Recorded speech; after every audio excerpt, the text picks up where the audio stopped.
What's up guys? I hope you are doing well. I am Veer. Welcome to Stellar Family. तो कैसे हो मेरे दोस्तों? मैं आशा करता हूँ शानदार तरीके से आप लोग अपनी लाइफ को एंजॉय कर रहे हो, अपनी सेहत, फैमिली और पढ़ाई का ध्यान काफी अच्छे से रख रहे हो।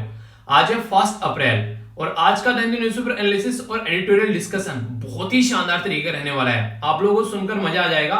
इतना कुछ डिटेल में डिस्कस करने वाला हूँ, करंट और स्टैटिक को मिक्स कर और हर एक एग्जाम में आप लोगों को फायदा पहुंचाएगा। पर लेकिन आगे बढ़ने से पहले एक इंपॉर्टेंट जो कोटेशन है आप लोगों के लिए, जो आप लोग की जिंदगी को एक सही डायरेक्शन देगी और देखिएगा, इसको थोड़ा सा समझने की कोशिश कीजिएगा। बोला जा रहा है कि जब आप लोग सुबह उठते हैं ना, आप लोगों के पास में जैसे आप लोग शाम को सोने गए और सुबह को उठना है, तो दो चॉइस होती है। एक तो जैसे कि अलार्म बजा, आप लोग उसको बंद करो और सोते रहो, और दूसरा है कि उठो और अपने काम को करना स्टार्ट करो। अब यहां पर मैं आप लोगों को एक इंपॉर्टेंट बात बोलना चाहूंगा। अगर आप लोगों ने अलार्म लगाया खुद ने, अपने आप ने, किसी और ने नहीं, और आप लोग फिर उसके बाद में सोते रह गए, तो इसका मतलब क्या हो गया?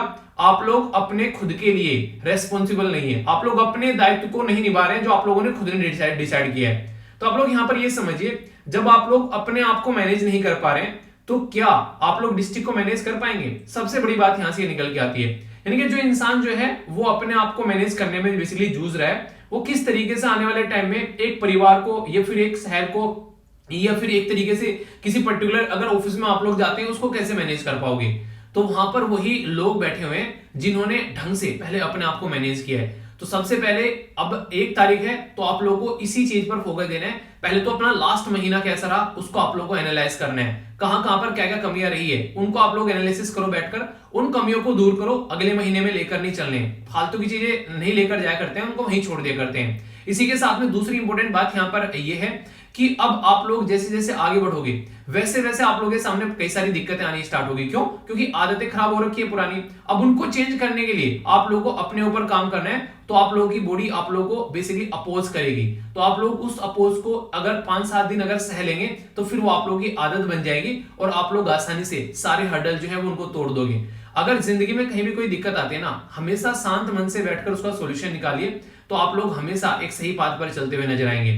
तो इस चीज को इंप्लीमेंट कर देखो, जिंदगी जीने में भी आप लोगों को मजा आएगा। ओके, तो बताइए कैसा रहा आप लोगों का लास्ट मंथ और कैसा आप लोग लेकर चलना चाहते हैं ये नेक्स्ट मंथ। तो शानदार तरीके से इसको एंजॉय कीजिए और पूरे महीने को जोश के साथ में स्टार्ट आप लोग करना है, तभी एंड तक आप लोग का जोश बना रहेगा। ठीक है, तो बताइए। और हाँ, आज का प्लान क्या है? क्या आप लोग आज का जो है टारगेट है जिंदगी में कि हाँ आज ही है हम लोग इस तरीके से ये चीजें कवर करने वाले हैं, वो भी आप लोग लिखेगा और फिर शाम को देखिएगा जब ये वाली वीडियो आएगी कि कितना आप लोगों ने अचीव कर लिया है। तो ये चीजें आप लोग जरूर कोशिश किया करो। ओके, यहां पर अगर बात करूं, एक काफी इंपॉर्टेंट इन्फॉर्मेशन है आप लोगों के लिए कि कल जो है मैंने मंथली करंट अफेयर जो है वो आप लोग की कंप्लीट कर दी है मार्च महीने की। तो इसको देख लीजिएगा आप लोग, अगर आप लोग सीरियस कैंडिडेट हैं और एग्जाम की अच्छे से तैयारी कर रहे हैं, तो सारी ऑलरेडी यहां पर 2020 से लेके 21 और 22 तक की अब तक की सारी करंट अफेयर है, पूरी एक प्लेलिस्ट मैंने बना रखी है, वहां से जाकर आप लोग उसको एंजॉय कर सकते हैं। ठीक है, तो ये थी कुछ बातें। आइए अब आगे बढ़ेंगे। एक ओवरव्यू में आप लोगों को देता हूं क्या क्या हम लोग डिस्कस करने वाले हैं, इसके बाद में सारी चीजें जो है वो आप लोगों के सामने निकल कर आएंगी। आज के जो आर्टिकल है बहुत कुछ आप लोगों को सिखाकर जाएंगे, जिससे कि आप लोग चीजों को अच्छे से भी कनेक्ट कर पाएंगे। तो एक एक आर्टिकल को मैं आप लोगों को पहले ओवरव्यू बता देता हूं, फिर आप लोग यहाँ पर अच्छे से इसको देखिएगा। ठीक है, यहाँ पर जो साइड वाला आर्टिकल है ये मैं आप लोगों को काफी डिटेल में और डिफरेंट तरीके से पढ़ाऊंगा, जिससे प्रीलिम्स के पॉइंट ऑफ से भी काफी सारी बातें आप लोगों को जानने को मिलेगी। तो किस तरीके से जो फ्यूल प्राइस है वो आज के दिन बढ़ रहे हैं और क्या दिक्कत क्रिएट कर सकते हैं, उसके बारे में यहाँ पर बात की जा रही है। तो समझेंगे आखिर पूरा मुद्दा क्या है, जिसके साथ में आप लोग अच्छे से कनेक्ट भी कर पाओगे। ये अभी जो आर्टिकल है यहाँ पर, ये आर्टिकल है क्रिमिनल अटैक ऑन प्राइवेसी। तो इसके बारे में हम लोग समझेंगे। एक पर्टिकुलर हमारी कंट्री में बिल लाया गया जिसको क्रिमिनल प्रोसीजर आइडेंटिफिकेशन बिल बोलते हैं। तो इसके बारे में कई सारी बातें आप लोगों को बताऊंगा, थोड़ा सा रिवीजन भी हो जाएगा आप लोगों का। इंडिया और नेपाल के रिलेशन के बारे में बहुत सारी बातें आप लोगों को जानने को मिलेगी, अच्छे से आप लोग इसको कनेक्ट कर पाओगे। और अभी तो नेपाल के लीडर हमारे देश में आए हैं, तो आगे यहाँ पर और भी कुछ आप लोगों को देखने को मिल सकता है। ये आर्टिकल बिम्स्टिक के बारे में है, तो मैंने आप लोगों को लास्ट 2 डेज से बिम्स्टिक बढ़ाया अभी यहाँ पर। अगर टाइम मिलेगा तो वीडियो के एंड में देख लेंगे, वरना आप लोग कल की भी वीडियो देख सकते हैं। ठीक है, अगर टाइम मिलेगा तो देख लेंगे। अगर ऐसा नहीं कि मतलब दूसरे इंपॉर्टेंट आर्टिकल छोड़कर रेगुलरली इसको रिपीट किया जाए, तो कल भी और परसों भी मैंने आप लोगों को इसको पढ़ाया। ठीक है, तो देख लेंगे वीडियो के एंड में अगर बचेगा तो, वरना कल की वीडियो आप लोग देख सकते हैं। ओके, तो कोई बड़ा इशू नहीं है। ये जो नीचे वाला आर्टिकल है यहाँ पर आसाम और मेघालय के बारे में बेसिकली यहाँ पर बात कर रहे हैं। तो आसाम और मेघालय ने अभी लड़ाई को छोड़कर एक दूसरे के साथ में गले मिलने की बात की है। तो जानेंगे आखिर पूरा मुद्दा क्या है, जिसके चलते आप लोग चीजों को कनेक्ट कर पाओगे। तो ये है यहाँ पर, ये साइड में आप लोग को डेटा पॉइंट देखने को मिलेगा। अभी जो फ्लाइट्स हैं काफी लंबे समय से जो रुकी पड़ी थी उनको स्टार्ट किया जा रहा है। तो इसी के चलते कोविड-19 का जो इंपैक्ट था वो दिखाने की कोशिश की जा रही है।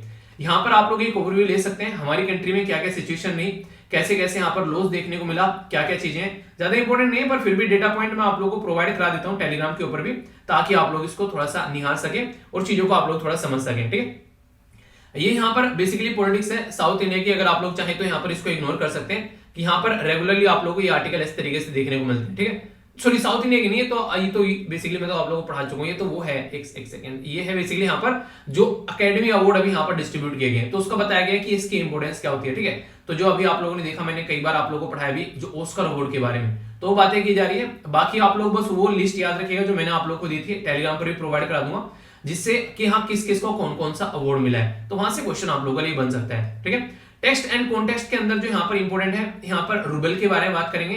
तो जी ये वाला आर्टिकल है, इसके साथ मिलाकर मैं आप लोगों को रूबल के बारे में बता दूंगा यहाँ पर, ताकि अच्छे से कोई कंफ्यूजन आप लोगों के माइंड में न रहे। ठीक है, ये वाला आर्टिकल जो है यहाँ पर, ये नीचे वाला आर्टिकल, ये पेंशन के बारे में बात कर रहे हैं। ठीक है, कि पेंशन जो है अभी रिसेंटली बोला गया था कि फिर से स्टार्ट कर देनी चाहिए। आखिर इशू क्या रहता है इसके बारे में हम लोग समझेंगे।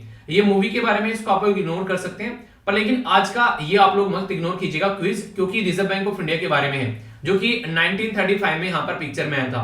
तो टोटल मिलाकर आप लोगों के सामने यहाँ पर क्वेश्चन दे रखे हैं, इनको आप लोग अटेम्प्ट कीजिएगा। कई सारे एग्जाम में भी आप लोगों से डायरेक्ट क्वेश्चन बन जाते हैं, तो नो क्वेश्चन है, और कल के जो क्वेश्चन पूछे थे उनके आंसर भी आप लोग को देखने को मिल जाएंगे। जैसे आप लोग टेलीग्राम पर जाएंगे तो सारी चीजें मैं आप लोगों को यहाँ पर प्रोवाइड करा देता हूँ। एक तो है स्टडी लवर वीर के नाम से टेलीग्राम, यहाँ से आप लोग जाकर देख लेना। बाकी अगर बात करेंगे, जैसे मैंने आप लोगों को यहाँ पर अगर बात करेंगे, यहाँ ये है बेसिकली सेल्यूपीडिया। ठीक है, तो आप लोग देखिए यहाँ पर जो इंग्लिश का सेशन था वो भी मैंने डाल दिया, आप लोगों का तीसरा सेशन था, आज चौथा सेशन डाल दूंगा, जिसमें आप लोग अगर इससे बातें करनी है तो कैसे कर सकते हैं उसके बारे में। जो क्वेश्चन पूछे थे उनके आंसर भी है यहाँ पर, हिंदी और इंग्लिश में दोनों में मैंने डाल दिए, और कल के क्वेश्चन जो है बेसिकली आप लोग देखते हैं, और एक आर्टिकल भी देता हूँ पढ़ने के लिए, तो इसको भी आप लोग देख सकते हैं। ठीक है, और एक टॉपिक भी मैंने यहाँ पर डाला था नेत्रा के बारे में, तो ये भी आप लोग देख लीजिएगा। बहुत सारी चीजें यहाँ पर प्रोवाइड करा देता हूँ, जिससे कि आप लोग कोई कंफ्यूजन देखने को नहीं मिले, मतलब चलता फिरता आप लोग का ये एक विकिपीडिया हो जाएगा, ऐसी चीजें प्रोवाइड कराई जाती है। ठीक है, तो इसको आप लोग देखना, आप लोग अच्छे से इसको एंजॉय कर पाओगे। आगे बढ़ते हैं, अब आर्टिकल के बारे में बात करेंगे। यहाँ पर जो इंपोर्टेंट बात यहाँ पर यह है, आज की डेट में अगर आप लोग बात करेंगे, हमारी कंट्री में सबसे बड़ी प्रॉब्लम क्या देखने को मिल रही है। अगर आप लोगों को तेल खरीदने जाना है, पेट्रोल हो चाहे डीजल हो, उनके प्राइस जो है वो आसमान छू रहे हैं। आखिर ये प्राइस ऐसे बनते क्यों हैं, सबसे बड़ी दिक्कत ये निकल कर आती है। तो उसी के चलते यहाँ पर ये आर्टिकल रखा गया है कि देखिए, अगर आज की डेट में अगर चाहती है गवर्नमेंट की पैसे कमाना है, तो एक तो ये है कि पैसे कमा ले, और दूसरा ये है कि जनता को थोड़ी रियायत दे, क्योंकि कोविड-19 के चलते अभी जनता की खस्ता हालत हो गई यहाँ पर। तो उसी के चलते ये आर्टिकल आप लोग इसको बोल सकते हैं। हमारे देश में अगर आप लोगों से पूछूं मैं कि कैसे कैसे यहाँ पर पेट्रोल और डीजल के जो प्राइस हैं वो डिसाइड होते हैं, तो नॉर्मली आप लोग देख पाएंगे जो बेस प्राइस होता है, यानी कि एक तरीके से जहां से आप लोग क्रूड ऑयल लेकर आते हैं, तो ये बहुत ही कम आप लोगों को देखने को मिलेगा। ये 2014 का है और ये 2021 का है। अगर आप लोगों से डेटा बात करूं, पहले यहाँ पर बेस प्राइस होता है, फिर उसके ऊपर यहाँ पर सेंट्रल का टैक्स लगता है, फिर डीलर का कट लगता है, और फिर यहाँ पर स्टेट का टैक्स लगता है, जिसको आप लोग वेट बोलते हैं, और फिर जाकर यहाँ प्राइस डिसाइड होते हैं। तो 100 के एक फिर जो प्राइस देखने को मिलते हैं, इसमें से आधे से भी ज्यादा जो पैसा है वो सेंट्रल स्टेट गवर्नमेंट की झोली में जाकर गिरता है। तो राइटर यहाँ पर इसमें ये बोल रहे हैं कि अगर यहाँ पर सेंट्रल और स्टेट गवर्नमेंट अगर चाहे तो जनता के ऊपर जो बोझ पड़ रहा है यहाँ पर प्राइस का, उसको थोड़ा डाउन कर सकती है। तो गवर्नमेंट को चूज करना पड़ेगा कि उसको अच्छा खासा रेवेन्यू कमाना है, या फिर उसको यहाँ पर फ्यूल का प्राइस लो करना है। क्योंकि अगर फ्यूल का प्राइस लो कर देते हैं तो लोगों के हाथ में थोड़ा ज्यादा पैसा आएगा, जिसके चलते वो और ज्यादा खर्च करेंगे चीजों में, और डिमांड और सप्लाई जो है वो मार्केट में बढ़ेगी, तो इकोनॉमिक हालत जो है वो थोड़ी सुधरती नजर आएगी। तो उसी के बारे में बात की जा रही है। तो यानी कहने का मतलब यहाँ पर ये गवर्नमेंट की पॉलिसीज हैं, उनको डिसाइड करना पड़ेगा कि उनको किस डायरेक्शन में लेकर चलनी है, वरना फिर यहाँ पर दिक्कतें देखने को मिलने वाली है। अभी अगर बात करूं, इंपोर्टेंट मुद्दा यहाँ पर ये मॉडल कोड ऑफ कंडक्ट के बारे में। अगर मॉडल कोड ऑफ कंडक्ट जो है अभी हमारे देश में लगाया जाता है जब 5 राज्य में इलेक्शन हुए, तो उस टाइम पर क्या हो गया, ये बोल दिया कि हाँ ये चीजें देखने को मिलेंगी, और सारी चीजें बेसिकली ठप हो जाती हैं। उस टाइम पर पेट्रोल और डीजल की प्राइस जो है वो गवर्नमेंट फिक्स कर देती है, ठीक है, कि हाँ अब इलेक्शन होने वाले हैं और यहाँ पर आप लोगों को देखने को मिलेगा उसके प्राइस नहीं बढ़ाए जाएंगे। तो क्या मॉडल कोड ऑफ कंडक्ट में यहाँ पर इसको भी इंक्लूड करके चलना चाहिए कि ऐसे कोई स्टेप न उठाए जाए कि यहाँ पर नॉर्मली क्या रहता है, इलेक्शन के नाम पर तो बेसिकली पेट्रोल डीजल जो है वो लगभग 100 से 150 दिन तक यहाँ पर उनमें ऊपर कोई उछाल नहीं है, पर लेकिन जैसे इलेक्शन कंप्लीट हो गए तुरंत यहाँ पर ये दिक्कतें देखने को मिल गई। तो गवर्नमेंट जो है वो कई बार ऐसी हरकतें करती है कि इलेक्शन में लोगों को लुभाने के लिए ऐसे स्टेप भी उठाए जाते हैं। तो क्या यहाँ पर इनको कंटिन्यू रखना चाहिए, तो ये आप लोगों को देखने को मिलेगा। क्योंकि बहुत ही ह्यूज इंपैक्ट यहाँ पर पड़ता है इन सब चीजों का। तो इंडिया को यहाँ पर फिक्स करना पड़ेगा किस तरीके से चीजों को लेकर चलना है, कि एक तरीके से कितना टैक्स इसके ऊपर लगाना है, ताकि जो जनता को दिक्कतें देखने को मिलती है उसका सोल्यूशन यहाँ पर निकाला जा सके। तो इसके बारे में यहाँ पर ये बातें की जा रही है। देखिए इंपॉर्टेंट मुद्दा यहाँ पर ये, आज की डेट में हम लोग जब तेल वगैरह खरीद कर लेकर आते हैं तो मैक्सिमम जो तेल है हम लोग कहां से खरीदते हैं, हम लोग खरीद कर लेकर आते हैं कई सारी कंट्रीज है, ठीक है, जिनके नाम भी मैं भी आप लोगों को बताने वाला हूं और हमारी डिपेंडेंसी भी काफी ज्यादा देखने को मिलेगी।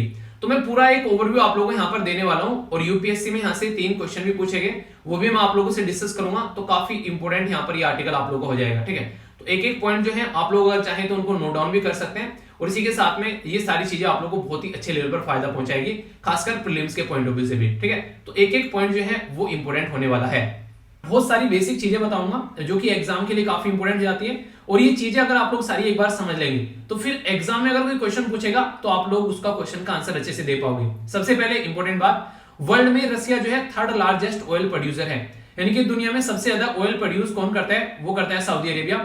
दूसरे नंबर पर यूनाइटेड स्टेट ऑफ अमेरिका और तीसरे नंबर पर करता है यहाँ पर रसिया। इसी के साथ में अगर बात करें वर्ल्ड में largest exporter of crude oil और जो प्रोडक्ट है यहाँ पर वो आप लोगों को रसिया देखने को मिलेगा। रीजन क्या है, रीजन यहाँ पर ये कि रसिया जो है यहाँ पर एक बात करें तो एक तरीके से आप लोग देखते हैं कि काफी बड़ा एरिया है रसिया का और पॉपुलेशन जो है वो काफी कम है। तो काफी सारे एरिया में से यहाँ पर ऑयल के जो प्रोजेक्ट और जो प्रोडक्ट और इसी के साथ में गैस वगैरह भी आप लोगों को देखने को मिलेगी, काफी ज्यादा यहाँ पर एक्सपोर्ट करते हैं। तो रसिया वर्ल्ड में लार्जेस्ट एक्सपोर्टर है, यूएसए मैक्सिमम अपने पास में ही रखता है बेसिकली वो एक ऐसा इंसान है उसके पास में सामान होते होते भी वो मार्केट से खरीद कर लेकर आता है, यानी कि अपना बेसिकली बचा रहना चाहिए, वो खत्म नहीं होना चाहिए, ठीक है। तो ऐसा आप लोगों को देखने को मिलेगा। तो दुनिया में सबसे ज्यादा सप्लाई करने वाला रसिया है और सेकंड नंबर पर सप्लाई करने वाला है यहाँ पर सऊदी अरेबिया, ठीक है। नहीं सऊदी अरेबिया सॉरी पहले नंबर पर है। अगर बात करें तो रसिया जो है वर्ल्ड में एक्सपोर्टर के बारे में बात करें सेकंड है largest supplier crude oil after यहाँ पर किसके, सऊदी अरेबिया के, ठीक है। तो ये याद रखिएगा, यानी कि तीसरे नंबर पर तो सबसे ज्यादा प्रोड्यूस करने वाला है और दूसरे नंबर पर सबसे ज्यादा बेचने वाला है, क्योंकि यूएसए के अंदर भी काफी सारी पॉपुलेशन है और यूएसए अपना रिजर्व बनाकर रखता है, वो मार्केट में नहीं बेचता है कि कहीं खत्म ना हो जाए अपना माल, ठीक है। तो दूसरों का खरीद कर यूज कर लेते हैं। तो रसिया दूसरे नंबर पर बेचने वाला सबसे ज्यादा है सऊदी अरेबिया के बाद में। अब तीसरा इंपॉर्टेंट पॉइंट यहाँ पर है कि एक्सपोर्ट के बारे में बात करें, नेचुरल गैस के बारे में, तो अभी मैंने आप लोगों को नोर्ड स्ट्रीम के बारे में पढ़ाया था। नोर्ड स्ट्रीम जो है वो एक गैस पाइपलाइन है जो कि रसिया से लेकर यूरोप के अंदर में आती है। रसिया से यूरोप के अंदर आप लोगों को देखने को मिलेगी और यूरोप में भी खासकर जर्मनी के अंदर में, उसके ऊपर अभी प्रतिबंध लगा दिया गया जब से इनके द्वारा यूक्रेन पर अटैक किया गया। तो बोला यह गया कि ऑलमोस्ट यहाँ पर थर्ड यानी कि 32% जो गैस है यहाँ पर यूरोप के अंदर में वो रसिया का माल जाता है, इसके साथ में यूके भी इंक्लूडेड है। आप लोग ये समझ सकते हैं कि आज की डेट में काफी हद तक यहाँ पर मैक्सिमम अगर बात करें तो यूरोपियन यूनियन जो है वो रसिया के ऊपर डिपेंडेंट है। तो रसिया कल को यहाँ पर एक तरीके से उनको जो है काफी दिक्कत में डाल सकते हैं। अगर रसिया ने बोला मैं आज से गैस सप्लाई करना बंद कर दूंगा तो उनके अंदर काफी लार्ज स्केल पर इन्फ्लेशन आप लोगों को देखने को मिलेगा और बहुत सारी दिक्कतें यहाँ पर इस देश के अंदर आप लोगों को नजर आनी स्टार्ट हो जाएंगी, ठीक है। तो इसके चलते यहाँ पर रसिया जितना एक तरीके से रसिया के ऊपर अगर सैंक्शन लग रहे हैं तो दूसरे देशों में भी दिक्कतें इसलिए देखने को मिल रही है क्योंकि दूसरे लोग जो है उसके ऊपर डिपेंडेंट है। पर लेकिन इसका मतलब ये नहीं कि रसिया को ही यहाँ पर इससे फायदा हो रहा है, वो यूरोपियन यूनियन को ही फायदा हो रहा है, रसिया को भी दुनिया भर का फायदा है। रेवेन्यू जो यहाँ पर अपना ऑयल और गैस बेचकर यहाँ पर रसिया कमाता है, 36% है रसिया का टोटल रेवेन्यू जो है, ठीक है। लगभग 25.29 ट्रिलियन जो रुबेल इसकी लास्ट ईयर देखने को मिली। तो इससे अंदाजा लगा सकते हैं अगर रसिया के ऊपर सैंक्शन लगते हैं तो इसकी वजह से रसिया को तो नुकसान हो गई होगा, उन देशों को भी नुकसान होगा जो रसिया के ऊपर डिपेंडेंट है, खासकर यूरोपियन यूनियन। तो इसी के चलते जब बोला गया रसिया और यूक्रेन की लड़ाई जो है वो बंद हो सकती है, तो सबसे इंपॉर्टेंट मुद्दा यहां पर ये निकल के आया कि यूके के द्वारा ये बात बोलेगी साफ साफ कि रसिया के ऊपर से सैंक्शन हटा सकते हैं अगर वो यूक्रेन के अंदर जो भी चीजें चल रही हैं उसको बंद कर दे। तो यानी कहने का मतलब कौन बोलेगा ऐसी बातें, वही बोलेगा ना जिसको खुद को भी नुकसान हो रहा है। तो इस तरीके से यहाँ पर इनके द्वारा ये बातें यहाँ पर बोलेगी। तो काफी इंपॉर्टेंट ये मुद्दा बनता हुआ जा रहा है। अभी देखते हैं कैसे कैसे चीजें जो है वो थोड़ी सी नॉर्मलाइज होती है। पर जो पॉइंट्स मैंने आप लोगों को बताए हैं ये आप लोग आंसर राइटिंग में भी यूज कर सकते हैं। ये मैंने रसिया के बारे में बता दिया कि रसिया का क्या क्या फंडा है और डायरेक्ट क्वेश्चन एग्जाम में आप लोग यहाँ से देखने को मिल सकते हैं। अभी जो नेक्स्ट बातें मैं आप लोगों को यहाँ पर बताऊंगा, अब बात करेंगे अपनी कंट्री के बारे में। तो अपनी प्यारी कंट्री क्या कर रही है उसके बारे में हम लोग समझ सकते हैं। अगर पूछ ले दुनिया में सबसे ज्यादा तेल कौन इंपोर्ट करता है, सबसे ज्यादा कंज्यूम कौन करता है, तो पहले नंबर पर यूएसए करता है, दूसरे नंबर पर चाइना और तीसरे नंबर पर इंडिया करता है, ठीक है। तो ये इंपॉर्टेंट है यहाँ पर। अब एक और छोटा सा क्वेश्चन मैं आप लोगों को यहाँ पर क्लियर करना चाहूंगा। अगर कोई आप लोगों से पूछ ले कि सबसे ज्यादा तेल जो है किस देश से हम लोग सबसे ज्यादा तेल खरीदते हैं, तो ये मैंने आप लोगों को बताया था, याद रखने वाली बात है, बिल्कुल नहीं भूलना है इराक से सबसे ज्यादा करते हैं पहले नंबर पर, दूसरे नंबर पर कौन था, सऊदी अरेबिया, और तीसरे नंबर पर कौन था यहाँ पर, ये चलिए आप लोग बताइए, ठीक है। मैप में तो मैंने आप लोगों को बता दिया, वैसे नाम आप लोग बता दीजिए, ठीक है। इतना तो कर ही सकते हो यार, सारे क्वेश्चन के आंसर मैं ही दूंगा टीचर से आंसर पूछ लिया करो, ठीक है, एग्जाम भी मैं ही दे दूंगा आप लोगों के। ऑयल की डिमांड के बारे में अगर बात करें तो ये माना जा रहा है कि आने वाले टाइम में और 3.4% जो है वो हमारी बढ़ने वाली है। प्रेजेंट टाइम पर ये माना जा रहा है कि हमारा देश जो है लगभग 5 जो मिलियन बैरल हम लोग यूज करते हैं पर डे, 5 मिलियन बैरल मतलब यानी कि 50 लाख बैरल हम लोग यहाँ पर यूज करते हैं, और आने वाले टाइम में यहाँ पर बोला जा रहा है कि 70 लाख बैरल जो है वो हम लोग यूज करते हुए नजर आएंगे। इंडिया जो है वो और ज्यादा ऑयल जो है वो कंज्यूम करता हुआ नजर आएगा। और मैंने आप लोगों को बताया था एक बैरल में आप लोगों को देखने को मिलेगा 159 लीटर, ठीक है। तो ये इंपॉर्टेंट है काफी ज्यादा, इसके बारे में आप लोग याद रखते हैं। तो ये क्वेश्चन ऑलरेडी यूपीएससी में पूछा जा चुका है, जैसा मैंने आप लोगों को बताया था यूपीएससी 2008 में क्वेश्चन पूछा गया था कि यहाँ पर जो बैरल के बारे में कि एक बैरल में कितने लीटर होते हैं, तो 131 लीटर, 159 लीटर, 257 लीटर या फिर 321 लीटर। तो अभी भी क्वेश्चन बन सकता है, कोई बड़ी बात नहीं होगी अगर क्वेश्चन बन जाए, तो इसको थोड़ा सा आप लोग याद रखिएगा। सारे क्वेश्चन देखना एक एक कर आप लोग क्लियर हो जाएंगे जैसे जैसे ये पूरा आर्टिकल मैं आप लोगों का क्लियर करूंगा। नेक्स्ट अगर बात करूं, इंडिया जो है वो इंपोर्ट कर रहा है 85% जो ऑयल है। आज के डेट में लगभग 40 कंट्रीज से हम लोग ऑयल इंपोर्ट कर रहे हैं, और सबसे ज्यादा जो मिडिल ईस्ट है, जिसे मैंने अभी आप लोग को मैप में दिखाया, ये एरिया इसमें सऊदी अरेबिया, यूएई और इसी के साथ में इराक हो गया, ठीक है। और चौथे नंबर पर अगर आप लोगों से कोई पूछ ले सबसे ज्यादा किससे खरीदते हैं, तो आज के में चौथे नंबर पर है यूएस से। तो ये आप लोगों को यहाँ पर देखने को मिलेगा। रसिया से ना के बराबर तेल खरीदते हैं, एक दिन की भी पूर्ति हमारी नहीं हो पाएगी ढंग से जो रसिया से हम लोग तेल खरीद रहे हैं। तो इंडिया ने यही तो बात बोली थी, तुम लोग इतना चिल्ला रहे हो कि रसिया से हम लोग ने तेल खरीद लिया, हाय रे मर गए रे लूट गए, पर लेकिन रियलिटी में अगर आप लोग देखोगे तो रसिया से जो भी हम लोगों ने तेल खरीदा है वो हमारा बहुत ही नगण्य है, यानी कि ना के बराबर है, ऐसा आप लोग बोल सकते हैं यहाँ पर, ठीक है। तो ये आप लोग याद रखिएगा। तो बोला गया कि रसिया से जो हम लोग तेल खरीद रहे हैं, अच्छा फायदा हम लोग को ये देखने को मिला, क्योंकि हम लोग को वो तेल जो है वो सस्ता पड़ गया काफी। हर सिक्के के दो पहलू होते हैं, रसिया का तेल तो हम लोग को सस्ता पड़ गया, पर लेकिन रसिया से हम लोग क्या कर रहे हैं, ये समझिएगा जो बात बोलने चाह रहा हूं आप लोग, इसको समझोगे, अगर अंदर तक जाने दोगे इस बात को तो आप लोग चीजों को अच्छे से अंडरस्टैंड कर पाओगे। रसिया से जो हम लोग तेल खरीद रहे हैं वो हम लोग को ओनली 2% हमारा पूरी कर रहा है, ठीक है। पर लेकिन रसिया की और यूक्रेन की लड़ाई होने की वजह से ओवरऑल जनरली अगर तेल के बारे में बात करें तो जनरली तेल का प्राइस जो है वो काफी ज्यादा बढ़ गया है। अब आप लोग सोचिए, रसिया से जो ऑयल खरीद रहे हैं वो ओनली 2% है, बाकी का 98% जो है हम लोग बाकी का दूसरे देश से खरीद रहे हैं, ठीक है। यानी कि अगर 100% हम लोग तेल खरीदते हैं तो 98% दूसरे से खरीद रहे हैं। अब 2% तेल का प्राइस जो है वो डाउन हो गया, पर लेकिन 98% तेल का प्राइस जो है वो बढ़ गया यहाँ पर। तो नुकसान हुआ कि फायदा हुआ, बताओ आप लोग ये बताओ नुकसान हुआ कि फायदा हुआ। तो यानी कि ये वाला प्राइस जो है बढ़ गया और ये वाला 2% का ओनली घट गया। तो अगर आप लोग बात करेंगे तो सीधी सीधी बात है कि हम लोग को नुकसान होगा। तो इन जनरल इन्फ्लेशन जो है वो बढ़ गया, तो इसी के चलते रसिया और यूक्रेन का जो वॉर चल रही है वो हमारे लिए फायदेमंद नहीं है। तो ये इंपॉर्टेंट पॉइंट है जो आप लोग यहाँ पर याद रखिएगा। और ये आप लोग याद रखिएगा 1 बैरल जो है यहाँ पर उसमें लगभग यहाँ पर 158.987 के करीब लीटर जो है वो यहाँ पर आप लोगों को तेल देखने को मिलेगा। यानी कि जितनी बैरल होगी अब उतना ही मल्टीप्लिकेशन कर दीजिए इससे, उतना ही लीटर तेल जो है वो हम लोग इंपोर्ट करते हैं, सीधा सीधा आप लोग ये बोल सकते हैं। कुछ और इंपॉर्टेंट बातें मैं आप लोगों को यहाँ पर बताऊंगा जहां से आप लोगों के क्वेश्चन बन जाते हैं कई बार, ये थोड़ा ध्यान से सुनिएगा, क्योंकि यूपीएससी ने जो क्वेश्चन पूछा है वो यहीं से पूछा है, ये वाला 2011 के अंदर में, ठीक है। क्या है इसमें बोला जा रहा है, वेस्ट जो टेक्सास इंटरमीडिएटरी और जो ब्रेंट क्रूड ऑयल है, ये दो मेजर टाइप जो क्रूड ऑयल है जो खरीदे जाते हैं और जिनकी बेस पर इंटरनेशनल मार्केट जो है वो डिसाइड होती है। अब जो वेस्ट टेक्सास है, आप लोगों ने सुना होगा, टेक्सास बेसिकली यूएसए के अंदर आप लोगों को एक स्टेट नजर आएगा। तो यहाँ पर ये एक तो ये है जिसको आप लोग WTI बोलते हो शॉर्ट फॉर्म में, ठीक है। दूसरा है ब्रेंट क्रूड ऑयल, ये आप लोगों को देखने को मिलेगा। ये ब्रेंट क्रूड जो कि यहाँ पर नॉर्थ सी हो गया, नॉर्वे हो गया, स्वीडन हो गया, यूके हो गया, इन पर्टिकुलर एरिया से निकाला जाता है। अब यहाँ पर जो ब्रेंट क्रूड ऑयल है वो बेसिकली जब हम लोग तेल खरीद कर लेकर आते हैं तो तेल का जो प्राइस डिसाइड होता है तो वो यहीं से निकल कर आता है, खासकर हमारे देश के लिए। तो जो यहाँ पर अगर बात करें WTI जो है वो बेंचमार्क है for oil extract from the America. पर लेकिन अगर बेंचमार्क के बारे में बात करें, जो तेल मैक्सिमम हम लोग खरीद रहे हैं तो वो खरीद रहे हैं ब्रेंट क्रूड ऑयल के बेस पर, यानी कि हमारे तेल का जो भाव डिसाइड होता है वो ब्रेंट क्रूड ऑयल से डिसाइड होता है, जो कि यहाँ पर निकाला जाता है। कहां से? ये नॉर्थ सी वाला एरिया हो गया, ये वाला हो गया, यहाँ से हम लोग निकाल कर लेकर आते हैं। जो अगर नॉर्थ सी वाला एरिया आप लोगों को देखना है तो मैं आप लोगों को लेकर चलता हूँ, 1 सेकंड लगती है, मैं आप लोगों को दुनिया की सैर कराता रहता हूँ, ठीक है। तो ये पहुंच गए नॉर्थ सी, देखना सेकंडों में, भाई साहब इतनी तेज रफ्तार से कोई जहाज चलेगा तो यहाँ पर हम लोग नॉर्थ सी में पहुंच गए। अब नॉर्थ सी में हम लोग बातें करेंगे तो ये यहाँ से तेल निकाला जाता है। अब सोचिए कोई पर्टिकुलर एरिया है यूएसए के अंदर में, यानी कि यूएसए की जो जमीन है उससे हम लोग मान लीजिए तेल निकाल रहे हैं, ठीक है। 1 सेकंड, यूएसए की जो जमीन है मान लीजिए उसके वहां से हम लोग तेल निकाल रहे हैं। यूएसए मान लीजिए हम लोग ने तेल निकाला है, यहाँ से कोई पर्टिकुलर एरिया हो गया शिकागो, ठीक है, यहाँ से, या फिर आप लोग दूसरा देख लीजिए यहाँ पर टेक्सास, ये देख लीजिए यहाँ से तेल निकाला। अब यहाँ से तेल निकालेंगे, पहले उसको यहाँ पर समुद्र तक लेकर आएंगे तो खर्चा लगेगा, या फिर यहाँ से इधर लेकर आएंगे खर्चा लगेगा, इधर से इधर लेकर जा रहे हैं लेफ्ट साइड में राइट साइड में, तो समुद्र तक लाने में तेल को खर्चा लगेगा, और फिर समुद्र में भरेंगे यहाँ पर, समुद्र से इसको जहाज में फिर किसी दूसरे देश में जाएगा।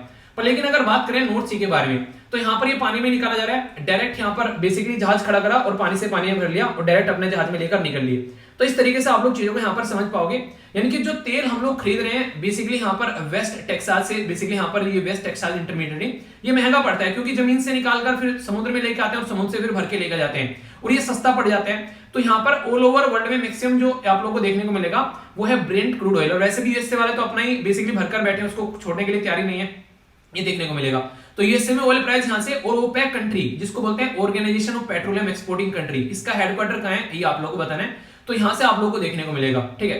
तो यहाँ पर ये आप लोगों के लिए कम से कम ये बातें आप लोग याद रखिएगा, जो कि ये बेसिक चीजें मैंने आप लोगों को यहाँ पर बता दी, इतना तो कम से कम आप लोगों को यहाँ पर पता होना चाहिए। ये न्यूयॉर्क में यहाँ पर जो एक्सचेंज है वहां से लगेगा, यहाँ पर ये लंदन में आप लोगों को देखने को मिलेगा, जो ट्रेडिंग एक्सचेंज के बारे में अगर बात करते हैं, ठीक है। लो शेयर देखने को मिलेगा इंटरनेशनल ट्रेड पर, क्योंकि अपने आप ही रखते हैं और फ्यूचर के लिए बचा के रख रखा है भाई साहब। 2/3 जो वर्ल्ड में अगर चलता है वो यहाँ से निकल कर आता है। तो हमारे देश में भी आप लोगों को कंफ्यूजन नहीं होना चाहिए कि ब्रेंट क्रूड ऑयल ही हमारे देश में भी आप लोगों को यूज होता हुआ नजर आएगा। तो ये बेसिक चीज है जो कि आप लोगों को समझनी है। अभी ओनली ये नहीं कि यही वाला तेल ऑल ओवर वर्ल्ड में यूज किया जा रहा है, बस यही बेंचमार्क है, और भी है क्या? जी हाँ, और भी है।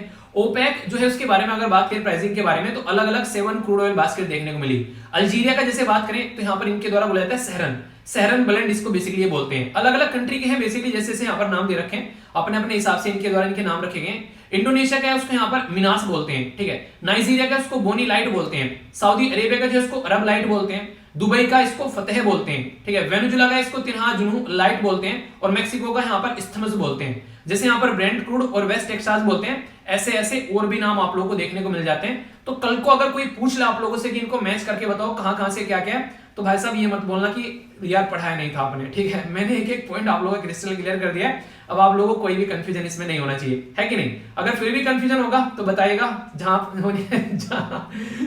पना तुसी ग्रेट हो, फिर से पढ़ा देंगे, ठीक है। तोहफा कबूल नहीं, फिर से पढ़ा देंगे, ठीक है। जहां पर भी डाउट होगा, ओके। तो ये हो गया। अब क्वेश्चन देखिए, अब देखना कोई भी क्वेश्चन आप लोगों का रुकेगा नहीं। वेस्ट टेक्सास इंटरमीडिएट जो आप लोगों को न्यूज में कई बार देखने को मिलता है, तो इसके बारे में बात की जा रही है। अब ये जो टर्म आप लोगों को यहाँ पर बताई गई वेस्ट टेक्सास इंटरमीडिएट, तो क्या है? यहाँ पर क्रूड ऑयल है, बुलियन है, रियर अर्थ एलिमेंट है या यूरेनियम है, तो क्या है? तो आंख बंद कर ही बता दोगे क्रूड ऑयल है भाई साहब, ठीक है। तो यहाँ पर आंसर बी हो गया और यहाँ पर ए हो गया। चलिए एक और क्वेश्चन आप लोगों से सोल्व करवाऊंगा अब मैं। यहाँ पर बोला गया in the context of global oil price, जो ब्रेंट क्रूड ऑयल है, जो कि यहाँ पर मैंने अभी आप लोगों को बताया, ठीक है, is frequently refer in the, मतलब अभी न्यूज में रहता है तो एक तरीके से frequently refer to in news. तो यहाँ पर बोला गया what does this term implies, इनके इसका मतलब क्या है? यहाँ पर ये जो टर्म यहाँ पर यूज की जा रही है ब्रेंट क्रूड ऑयल, ठीक है। तो बोला जा रहा है कि it is a major classification of crude oil. पहली स्टेटमेंट सही है फिर गलत है? चलिए बताइए सही है फिर गलत है। अगर आप लोगों को लग रहा है ये स्टेटमेंट गलत है फिर तो कोई बात ही नहीं है। अभी मैंने आप लोगों को पढ़ाया तो क्या है, ये सही है बिल्कुल, ठीक है। अगर आप लोगों को पता है ये स्टेटमेंट सही है तो इसका मतलब ये हो गया पहली स्टेटमेंट गलत होगी, ठीक है, जो यहाँ पर आंसर में। दूसरा बोला गया it is a major source from, जो कि नॉर्थ सी से निकाला जाता है, ठीक है। अभी मैंने आप लोगों को बताया, यहाँ पर यही बात मैंने आप लोगों को डिटेल में क्लियर करी। सबसे पहला जो पॉइंट यहाँ पर लिखा हुआ है वो नॉर्थ सी ही लिखा हुआ है कि नहीं? तो यहाँ पर क्या बोला, नॉर्थ सी से निकाला जा रहा है। दूसरी स्टेटमेंट क्या है? जी हाँ, वो भी बिल्कुल करेक्ट है यहाँ पर, ठीक है। तो सेकंड स्टेटमेंट भी गलत हो गया। बोला गया it does not contain sulphur. तो अगर आप लोगों को यहाँ पर अगर बात करें तीसरे के बारे में अगर बात करें तो सल्फर के बारे में, तो सल्फर ऐसा कोई सा भी तेल नहीं है जिसके अंदर सल्फर आप लोगों को देखने को नहीं मिले। थोड़ा और ज्यादा हर एक तेल में आप लोगों को यहाँ पर देखने को मिल जाएगा। तो पहला और दूसरा जो है वो यहाँ पर बिल्कुल करेक्ट है, ठीक है। इससे आप लोग समझ सकते हैं। दूसरा मैंने बता दिया करेक्ट है, अगर दूसरा करेक्ट है तो ये भी चला गया। तो यहाँ पर अगर आप लोगों को ये वाली स्टेटमेंट नहीं पता है तो कम से कम आप लोग एलिमिनेशन से 2 में तो आप लोग आ जाओगे यहाँ पर, ठीक है। और कोई भी अगर ऐसा नहीं बिल्कुल भी नहीं है, ये नहीं है, यूपीएससी में कोई ऐसी स्टेटमेंट आती है तो मैक्सिमम टाइम आप लोग गलत देखने को मिलती है। तो इसको आप लोग समझ सकते हैं थोड़ा सा। तो आंसर क्या हो गया यहाँ पर? आंसर इसका क्या हो गया? आंसर हो गया इसका बी, यानी कि सेकंड स्टेटमेंट यहाँ पर सही है, 1 और 2। तो ये ऐसे क्वेश्चन आप लोगों से एग्जाम में बनते हैं। तो 3 क्वेश्चन आप लोगों को अटेम्प्ट करा दिए जो कि यूपीएससी में पूछे जा चुके हैं इसी टॉपिक से अकेले से। इसी के साथ में एक और आर्टिकल यहाँ पर जो कि हम लोग अभी रसिया के बारे में बात की कि रसिया किस तरीके से दुनिया में यहाँ पर तेल बेच रहा है और हम लोग कहाँ से तेल खरीद रहे हैं। अभी एक काफी बड़ा इश्यू निकल कर ये आ रहा है कि रसिया के ऊपर इतने सारे सैंक्शन लगे हुए हैं, उसके बाद भी जो रसिया की जो इकोनॉमी है खासकर वो ज्यादा ऐसी नहीं कि बिल्कुल ही बर्बाद हो गई है। और इसी के साथ में जो रसिया की करेंसी है रूबेल, याद रखिएगा क्वेश्चन पूछा जा सकता है कि रसिया की करेंसी क्या है, तो रूबेल है यहाँ पर। तो रशिया की करेंसी जो है वो पहले तो गिरी, नीचे गई, पर लेकिन फिर से यहाँ पर ये अपने पैरों पर आकर खड़ी हो चुकी है। तो उसी के चलते यहाँ पर बात की जा रही है, तो इसके बारे में हम लोग यहाँ पर बातें करने वाले हैं। बेसिकली दुनिया भर ने आज की डेट में रशिया के ऊपर सैंक्शन लगा रखे हैं, पर लेकिन आप लोग ये याद रखिएगा कि दुनिया जो है वो रशिया के गैस और तेल के ऊपर डिपेंडेंट भी है। तो रशिया ने साफ साफ बोल दिया कि जो पेमेंट अभी रिसेंटली किया जाएगा, आप लोग यहाँ पर डॉलर के अंदर नहीं करोगे, रूबल के अंदर यहाँ पर आप लोग को पेमेंट करना पड़ेगा। तो उसके चलते यहाँ पर आज की डेट में जो भी कंट्री यहाँ पर जिसकी रिक्वायरमेंट है कि रशिया से ये तेल वगैरह खरीदे बगैर काम नहीं चलेगा, तो उन्होंने जो पेमेंट वगैरह है वो यहाँ पर रूबल में करना स्टार्ट किया। तो इसकी वजह से यहाँ पर एकदम जितना नीचे गिर रही थी तो उसके अंदर कहीं ना कहीं स्टेबिलिटी आ गई।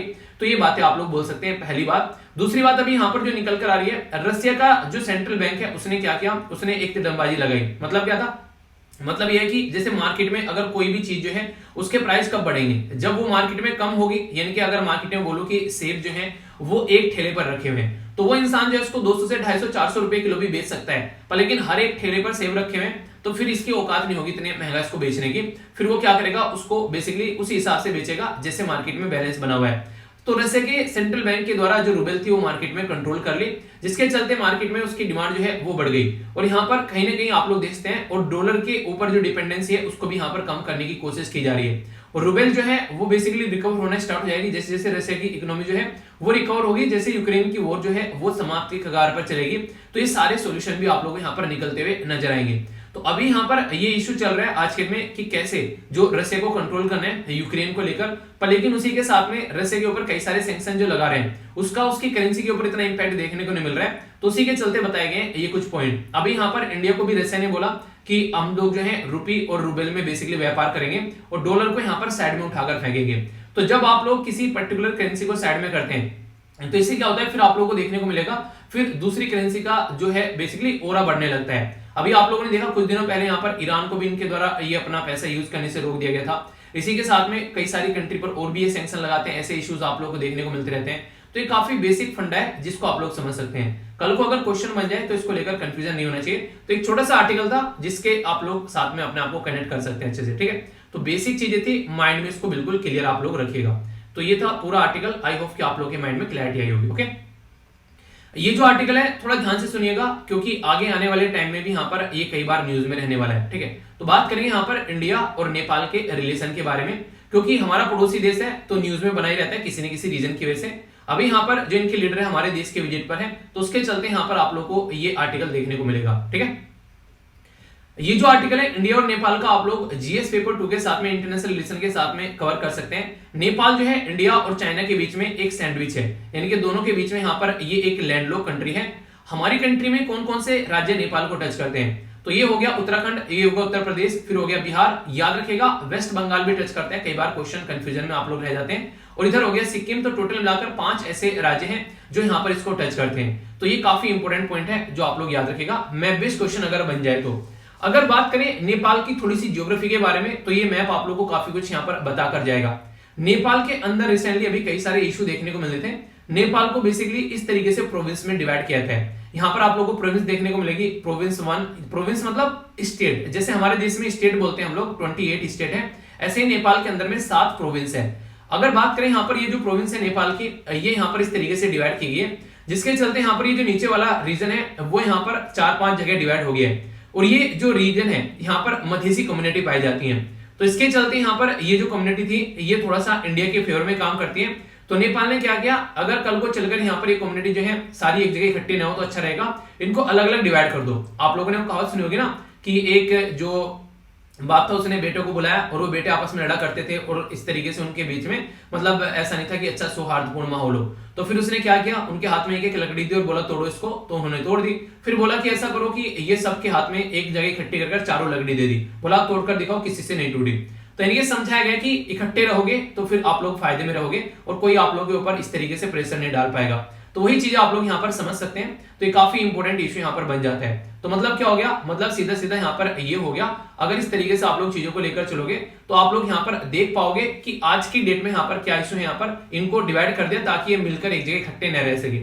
और ये जो रीजन है यहाँ पर, ये हिमालय का जो नीचे वाला तराई वाला रीजन आप लोग को देखने को मिलेगा। तो हमारी कंट्री से कनेक्टेड है काफी लार्ज स्केल पर। तो हमारा देश जो है वो कहीं काफी हद तक यहाँ पर एक तरीके से नेपाल के साथ में कनेक्ट है और कई अच्छे रिलेशन आप लोगों को देखने को मिलेंगे। तो बेसिक रीजन मैं आप लोगों को यहाँ पर बताऊंगा इंडिया और नेपाल इतने ज्यादा कनेक्टेड क्यों है। पहला तो यहाँ पर ज्योग्राफी एक दूसरे के साथ में कनेक्ट है, हिस्ट्री आप लोगों को देखने को मिलेगी, कल्चर और इकोनॉमिक लिंक भी आप लोगों को देखने को मिलेंगे। तो अगर लिखने के लिए आए तो ये इंपॉर्टेंट पॉइंट जो है मेंशन कर देना, एग्जामिनर जो है वो गदगद हो जाएगा, यानी कि पूरा खुश हो जाएगा। इंडिया और नेपाल जो है वो कई सारी तरीके से सिमिलर टाई आप लोगों को यहाँ पर कनेक्ट आएंगे, जैसे हिंदुज्म और इसी के साथ में बुद्धिज्म दोनों एक दूसरे के साथ में कनेक्टेड देखने को मिलेंगे नेपाल और इंडिया के साथ में।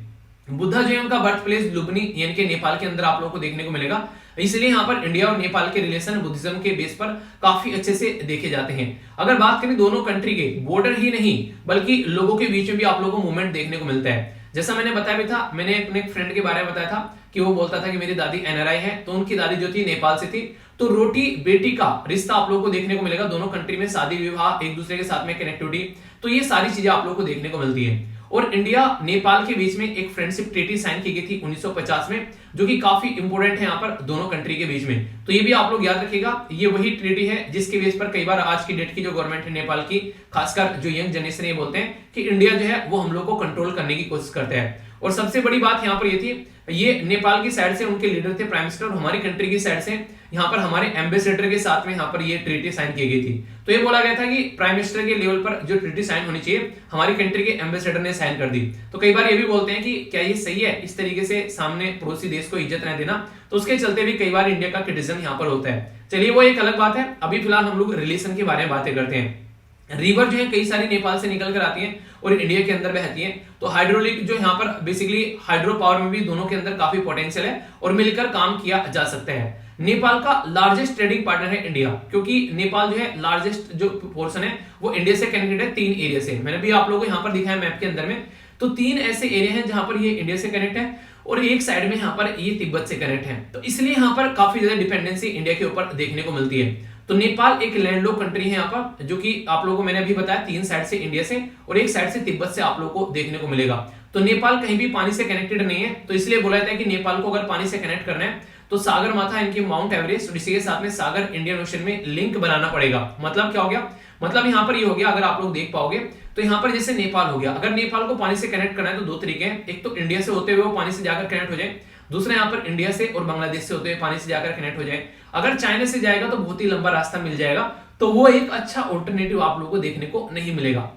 तो ये इस तरीके से यहाँ पर काफी हद तक इंडिया के ऊपर डिपेंडेंसी देखने को मिलती है। डिफेंस में अगर कोई पूछ ले आप लोगों से इंडिया और नेपाल के बीच में, तो सूर्य किरण जो एक्सरसाइज है, मिलिट्री एक्सरसाइज है इंडिया और नेपाल के बीच में 2011 में स्टार्ट की गई थी। गोरखा रेजिमेंट जो है इंडिया की आर्मी के अंदर में, ये यहाँ पर नेपाल से कनेक्टेड आप लोगों को देखने को मिलेगी। और इसी के साथ में यहाँ पर जो बायलैटरल डिफेंस कोऑपरेशन है, असिस्टेंस कई तरीके हम लोग नेपाली आर्मी को प्रोवाइड कराते हैं, उनको मॉडर्नाइज करने में इक्विपमेंट देते हैं, ट्रेनिंग देते हैं, तो हम जो है काफी अच्छे लेवल पर यहाँ पर नेपाल के साथ में कनेक्टेड है। कल्चर के पॉइंट ऑफ से मैंने बताया भी, यहाँ पर रोटी बेटी का रिलेशन आप लोगों को देखने को मिलेगा और सिस्टर सिटी भी यहाँ पर क्रिएट की गई है, काठमांडू वाराणसी हमारा जो बनारस है, ठीक है, इसी के साथ में लुम्बिनी बोध गया, जनकपुर और अयोध्या, तो ये ऐसे हैं जिनको सिस्टर सिटी के तरीके से डेवलप किया जा रहा है। तो कल्चर और लोगों के साथ में कनेक्टिविटी आप लोगों को यहाँ पर अच्छी खासी देखने को मिल जाती है।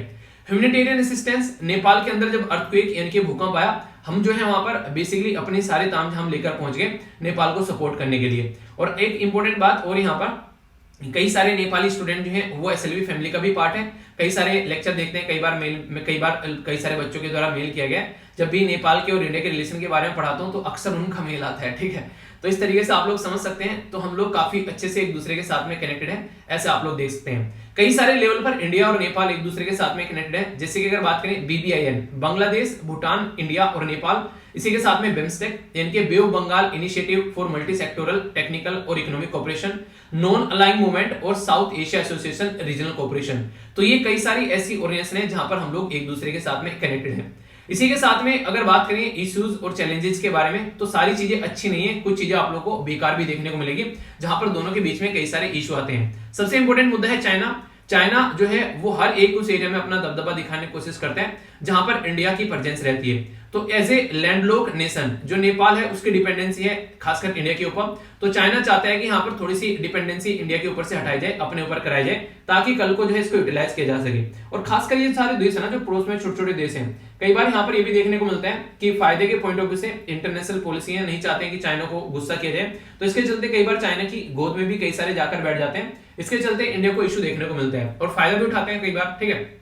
तो वो सभी करते हैं, तो ये भी अपना उसको एंजॉय करते हैं कि ये नहीं दूसरी कमजोरी का फायदा उठाना। तो यहाँ पर नॉर्मली इंडिया ने आप लोगों को नॉर्मली ऐसी चीजें करते हुए रेयरली देखा होगा कभी, और अगर हम लोग करते भी हैं तो उसी के साथ में करते हैं, जैसे श्रीलंका, ठीक है। तो श्रीलंका ने पूरी बदतमीजी काटी हमारे साथ में, अभी हम लोग उसका थोड़ा इस तरीके से फायदा उठा रहे हैं क्योंकि अब उसको लग रहा है श्रीलंका को भी कि हाँ इंडिया एक ट्रस्टवर्दी पार्टनर है as compare to basically China. China उसको डेट ट्रैप में फंसा चुका है, ठीक है। यानी कि डेट ट्रैप मतलब इतना सारा लोन दे दो सामने वाले को कि उसको चुका ही ना पाए, और फिर बोलो अच्छा बच्चा अब देखो कैसे करना है तुमको, तो फिर उसको आराम आराम से उसके एरिया खरीदने स्टार्ट कर दो। तो ये सारी चीजें आप लोग को देखने को मिलेगी।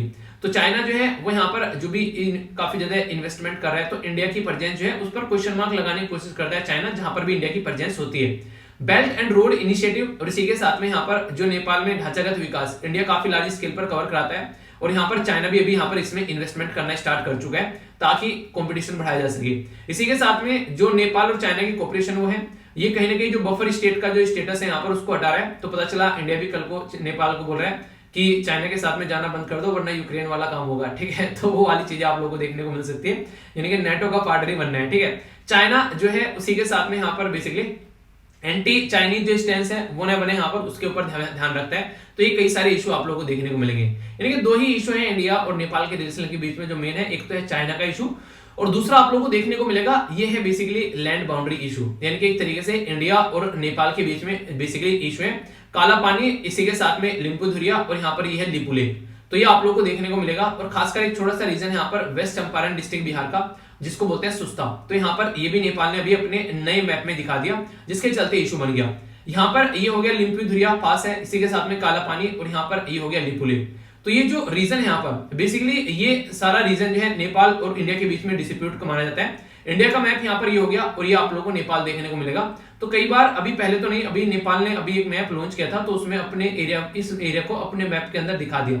तो कई बार यहाँ पर इंडिया फिर गुस्सा भी होता है, तो दोनों के बीच में रिलेशन जो है वो खटास से पड़ जाते हैं। तो ये आप लोगों को यहाँ पर मुद्दा देखने को मिलेगा, ठीक है। तो इंडिया और नेपाल के बारे में अभी कुछ आप लोगों से पूछा जाए तो कोई कंफ्यूजन आप लोगों को नहीं होना चाहिए, एक एक करके सारे पॉइंट मैंने बता दिए, और ज्योग्राफिकल लोकेशन जो बताइए उसको आप लोग जरूर ध्यान रखिएगा, डायरेक्ट क्वेश्चन एग्जाम में आप लोगों से बन सकता है, ठीक है। तो बेसिक चीजें बिल्कुल माइंड में क्लियर करके आप लोगों को चलनी है, जिससे कि आप लोग चीजों को अच्छे से कनेक्ट कर पाओगे, ओके। ये जो इंपॉर्टेंट आर्टिकल है यहाँ पर, ये बेसिकली दो राज्यों के बारे में यहाँ पर बात करेगा। पहले उन राज्यों को आप लोग मैप में देखें, फिर आप लोग चीजों को अच्छे से समझ पाएंगे कि आखिर कहां से इशू निकलकर और किधर जा रहा है। किसी भी पॉइंट को समझने के लिए अगर मैप से रिलेटेड चीजें आती हैं तो उसको आप लोगों को ढंग से समझना पड़ता है, तो मैप पर ध्यान हमेशा दिया कीजिए। आसाम मेघालय के बारे में बात की जा रही है। आसाम यहाँ पर आप लोगों को देखने को मिलेगा, और मेघालय आप लोगों को यहाँ पर देखने को मिलेगा। अगर कोई पूछे कि आसाम और मेघालय में डिस्प्यूट क्या चल रहा है, तो अभी जो मैं बातें आप लोगों को बताऊंगा उससे एक एक पॉइंट जो है वो आप लोगों का क्रिस्टल क्लियर हो जाएगा। यहाँ पर जो आप लोगों को मुद्दा देखने को मिलेगा, आसाम के जो चीफ मिनिस्टर हैं उनका नाम है हेमंता बिस्वा सरन, और इसी के साथ में मेघालय के जो चीफ मिनिस्टर हैं उनका नाम है के संगमा, ठीक है। तो दोनों के द्वारा मिलकर यहाँ पर अभी एग्रीमेंट साइन किया गया हमारी कंट्री के जो होम मिनिस्टर हैं उनकी प्रेजेंस में। आखिर क्या एग्रीमेंट था और इशू क्या चल रहा था, मैं आप लोगों को ये बताता हूँ। वो कहते हैं पुराने समय की बात है, तो बहुत पुरानी बात है। यहाँ पर ऐसा हुआ करता था जब मेघालय जो है वो आसाम का पार्ट हुआ करता था, पर लेकिन फिर लगा कि इसको एक अलग राज्य बना देते हैं, तो आसाम से निकालकर एक फुल फ्लेज्ड स्टेट बनाया गया यहाँ पर 1970s में। तो 1970 यानी कि 1970 में जब ये बाहर निकाला गया, और फिर 72 में पूरा एक कंप्लीट राज्य बना दिया गया। तो तब से लेकर दोनों राज्य के बीच में बाउंड्री को लेकर इश्यू यहाँ पर बने रहते हैं, क्योंकि यहाँ पर जो पूरा प्रोसीजर क्रिएट किया गया, इसको हम लोग क्या बोलते हैं, इसको बोलते हैं आसाम रीऑर्गेनाइजेशन मेघालय एक्ट, ठीक है। तो ये एक्ट था यहाँ पर जो कि 1969 का, ठीक है। तो 1969 में एक कानून आया, फिर यहाँ पर 70 में इसको अलग निकाला गया, और 72 में इसको फुल फ्लेज्ड एक यानी कि पूरा कंप्लीट एक राज्य बना दिया गया। पर लेकिन इशू यहाँ पर ये हुआ, जब से लेकर अब तक आप लोग बात करेंगे तो मुद्दा बार बार ये घूमकर आता रहा है क्या कि यहाँ पर आज की डेट में जो आसाम और मेघालय है उनके बीच में जो लैंड का जो डिस्प्यूट है वो कंटिन्यूअसली यहाँ पर बना रहा। यानी कि आसाम बोल रहा है ये चीजें जो है मेघालय पे जा रही हैं, वो बेसिकली उनको लेकर यहाँ पर ऐसे लगभग 12 सेक्टर थे जहां पर इनके बीच में दिक्कतें देखने को मिल रही थी। पर लेकिन अमित शाह जी के द्वारा बोला गया यार देखो सुनो सारे नॉर्थ ईस्ट वाले राज्यों को, यार आप लोग एक बात सुनो, हम लोग अभी 2022 में क्या कर रहे हैं, हम लोग आजादी की 75वीं सालगिरह सेलिब्रेट कर रहे हैं, तो क्या आप लोग ऐसा नहीं कर सकते कि सारे मिलकर एक साथ आओ और यहाँ पर जो भी डिस्प्यूट जो भी लड़ाई आप लोगों के बीच में चल रही है उन सारी लड़ाइयों को आप लोग साइड में रख दो और प्रॉपर वे में मिलकर काम करो। तो उसी के चलते यहाँ पर ये भी जो इशू चल रहा था आसाम और मेघालय के बीच में कि 75वीं आजादी की सालगिरह सेलिब्रेट करेंगे, उसके चलते इनके द्वारा अपने डिस्प्यूट को साइड में रखते हुए कई सारे ऐसे एरिया थे जहां पर इनके द्वारा जमीन की अदला बदली कर ली गई है और आसाम और मेघालय जो है वो मिलकर यहाँ पर शांति में काम कर रहे हैं। वास्तव में यार ये काफी अप्रिशिएट करने लायक काम बोल सकते हैं आप लोग होम मिनिस्ट्री का, जिसके द्वारा इतना शानदार यहाँ पर डिसीजन लिया गया और जिसके चलते यहाँ पर मिलकर ये चीजें यहाँ पर हो पा रही है। तो कल को चलकर इसके बारे में कोई आप लोगों से पूछे तो इसके बारे में आप लोग यहाँ पर याद रखिएगा। हालांकि पहले कई सारी कमेटी बनाई गई थी, जैसे YV चंद्रचूड़ कमेटी बनाई गई थी 1985 में, उसने भी कोशिश की थी यहाँ पर मुद्दे को सुलझाया जाए, पर लेकिन मेघालय ने मना कर दिया, बोला प्रो आसाम है यहाँ पर, यानी कि आसाम का फेवर कर रही है, तो उन्होंने साफ साफ पार्टिसिपेट करने से यहाँ पर मना कर दिया। फिर अलग से यहाँ पर काम किया गया, पर लेकिन यहाँ पर जनवरी 2021 में होम मिनिस्टर साहब के द्वारा बोला गया यार आओ बैठकर बातें करते हैं और यहाँ पर इसका सोल्यूशन निकालते हैं। तो अभी ये सोल्यूशन निकलता हुआ नजर आया, जो कि वास्तव में अप्रिशिएट करने लायक बात आप लोग यहाँ पर बोल सकते हैं। तो ये काफी इंपोर्टेंट मुद्दा है। इस कोड के बारे में अगर आप लोगों से कोई पूछ ले तो आप लोगों के माइंड में इसको लेकर बिल्कुल क्लैरिटी रहनी है, कोई भी कंफ्यूजन आप लोगों को इसको लेकर नहीं होना चाहिए, ठीक है। यहाँ पर बात की जा रही है क्रिमिनल प्रोसीजर आइडेंटिफिकेशन बिल के बारे में। तो ये एक काफी इंपोर्टेंट आर्टिकल है जिसके बारे में आप लोगों को जानकर काफी अच्छा लगेगा। समझेंगे यहाँ पर जो प्रिजनर आइडेंटिफिकेशन बिल है उसके बारे में यहाँ पर बात करेंगे। अभी हमारी कंट्री में पार्लियामेंट में एक पर्टिकुलर जो बिल लाया गया तो उसके चलते यहाँ पर बातें देखने को मिली, जिसको बोला जा रहा है the criminal procedure identification bill. नाम ही आप लोग देखते हैं, एक प्रोसीजर होगा जो कि क्रिमिनल को आइडेंटिफाई करेगा कि ये इंसान जो है वो कौन है, उसकी सारी इंफॉर्मेशन यहाँ पर ये उठाकर रखेगा। यहाँ पर ये बोला गया है इस बिल के अंदर में कि यहाँ पर अब तक का जो हम लोग यहाँ पर रखते थे, जैसे मान लीजिए किसी को पकड़कर पुलिस ले गई तो वो क्या करते थे, तो यहाँ पर पुलिस जो थी यहाँ पर उससे रिलेटेड इंफॉर्मेशन लेती थी, यानी कि उसका नाम वाम ले लिया, ठीक है, उसके यहाँ पर थंब इंप्रेशन वगैरह ले लिए, वो सारी चीजें आप लोग को देखने को मिलती थी। अभी यहाँ पर और ज्यादा एक्सटेंड कर दिए गए। तो ये जो सारी बातें यहाँ पर लिखी गई है मैं आप लोगों को आर्टिकल में लेकर चलता हूँ और अच्छे से आप लोग समझ पाएंगे। वैसे बड़ी पिक्चर भी मैंने डाल दी है। तो यहाँ पर जो चेंज किया जा रहा है वो चेंज किया जाएगा द आइडेंटिफिकेशन प्रिजनर एक्ट 1920। तो इस एक्ट में चेंज करके यहाँ पर ये नया बिल लाया गया है। ये तो छोटी सी इंफॉर्मेशन आप लोग याद रखिएगा, यानी कि यहाँ पर नया रूल जो लाया जा रहा है यहाँ पर वो आप लोग को देखने को मिलेगा। अब तक यहाँ पर ये था अगर किसी को पुलिस पकड़कर ले गई तो उसकी बायोमेट्रिक और बायोलॉजिकल जो डेटा है उसके बारे में यहाँ पर अब लेटेस्ट यहाँ पर उसको यहाँ क्या होता है उसको उसका ये डेटा इकट्ठा किया जाएगा। जबकि अब तक क्या था, यहाँ पर फिजिकल मेजर लिए जाते थे, फोटो ले लिया और फिंगरप्रिंट्स ले लिया, यहाँ तक काम चल जाता था। पर लेकिन अब ऐसा नहीं है, अब यहाँ पर कई सारे और मेजरमेंट्स यहाँ पर इसमें ऐड किए जा रहे हैं, ठीक है। फिंगर ये हो गया, पाम यानी कि पूरी हथेली का यहाँ पर ले जाएगा, उसके फुट का भी इंप्रेशन प्रिंट लिया जाएगा यहाँ पर, बायोलॉजिकल भी उसकी इंफॉर्मेशन ली जाएगी, पूरा उसको एक तरीके से बिहेवियर वगैरह से रिलेटेड इंफॉर्मेशन, सिग्नेचर, हैंडराइटिंग, वो सब चीजें यहाँ पर अब ली जा रही है। तो इसके चलते यहाँ पर जो ये अंग्रेजों के द्वारा कानून बनाया गया था उसमें हम लोग चेंज कर रहे हैं। तो मुद्दा क्या है, मुद्दा यहाँ पर यह कि इतनी एक्स्ट्रा इंफॉर्मेशन लेने की क्या जरूरत है किसी पर्टिकुलर पर्सन की।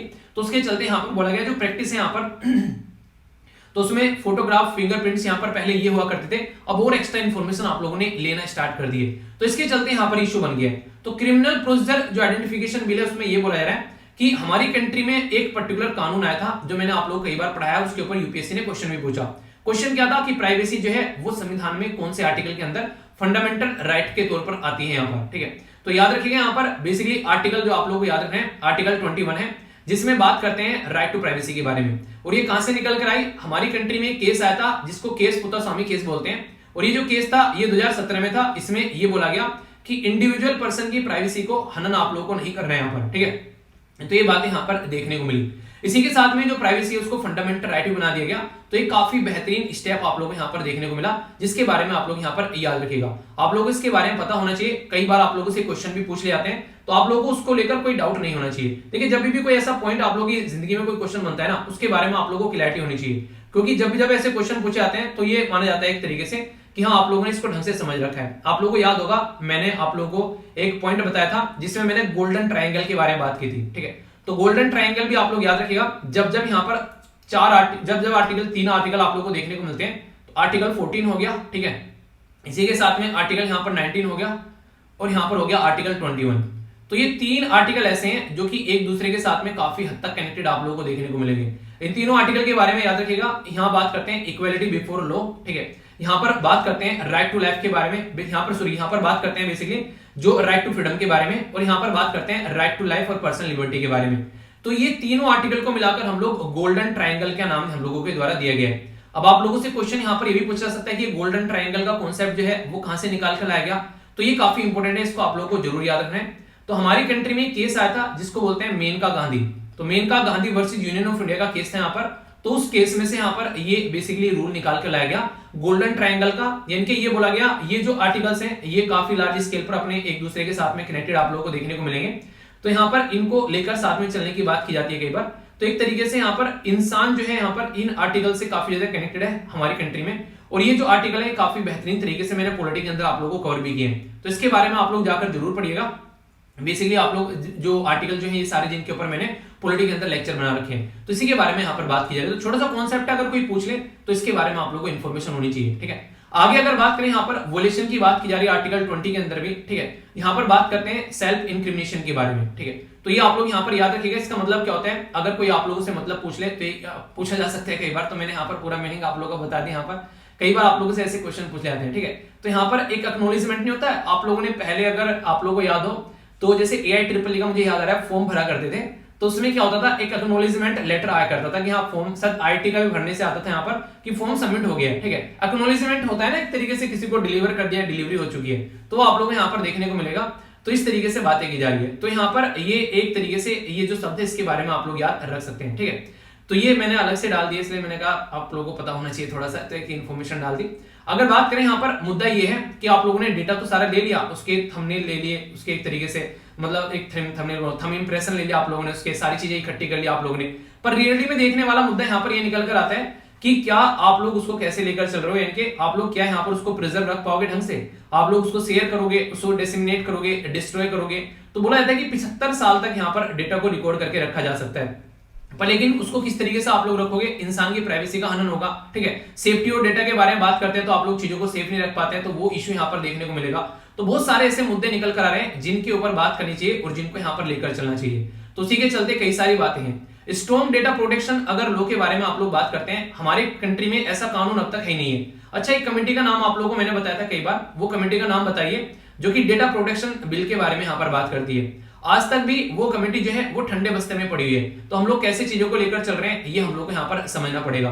अगर बात करें यहाँ पर बेसिकली अगर कानून के बारे में, तो 1920 के बारे में अगर आप लोग बात करें, यहाँ पर ये कानून था जिसमें बात की जाती थी मेजरमेंट अगर आप लोगों को लेना है तो यहाँ पर 1 साल या फिर अगर अबव, अगर किसी को जेल मिली है 1 साल या फिर उससे ज्यादा, तो ये उस इंसान का मेजरमेंट आप लोगों को लेना है। पर लेकिन अब ऐसा मुद्दा यहाँ पर नहीं देखने को मिल रहा है, ठीक है। यहाँ पर क्या किया जा रहा है, कई बार अगर आप लोग बात करें, बिल जो है वो इंक्लूड कर रहा है ऑल द कन्विक्टेड, यानी किसी को भी पकड़ लिया, अरेस्ट एक बार कर लिया, तो डिटेन कर लिया यहाँ पर, तो उसको फिर आप लोग यहाँ पर उसका डेटा लेते हैं। तो यहाँ पर अरेस्टेड पर्सन जो है, अगर बात करें उसको अरेस्टेड किया गया, अभी एक्यूज भी नहीं है वो, ठीक है। अगर बात करें तो बोला गया कि अगर एक्यूज में नहीं है तो not accused in offence against women और चाइल्ड।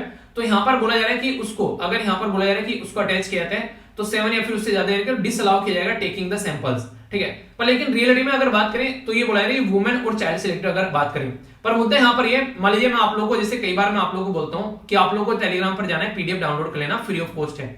बोलने के बाद भी कई सारे बच्चे कमेंट बॉक्स में पूछते रहते हैं, सर टेलीग्राम कहां पर है, सर आंसर राइटिंग कहां पे करना है, सर कहां से पीडीएफ मिलेगी। क्यों? क्योंकि आप लोगों को यहाँ पर ये देखने को मिलेगा कई सारे लोगों को पता ही नहीं है टेलीग्राम क्या होता है, तो इस तरीके से समझ सकते हैं। तो कई सारे लोग इन चीजों के बारे में अवेयर ही नहीं होते हैं, तो ये हमारी रेस्पॉन्सिबिलिटी है उनको अवेयर कराएं। आप लोगों ने रिटर्न तो कर लिया, उनको पता नहीं उनको इस चीज का फायदा मिल रहा है, आप लोगों ने सैंपल कलेक्ट कर लिया, उनको पता ही नहीं था, उनको ये इसको मना भी कर सकते हैं क्या।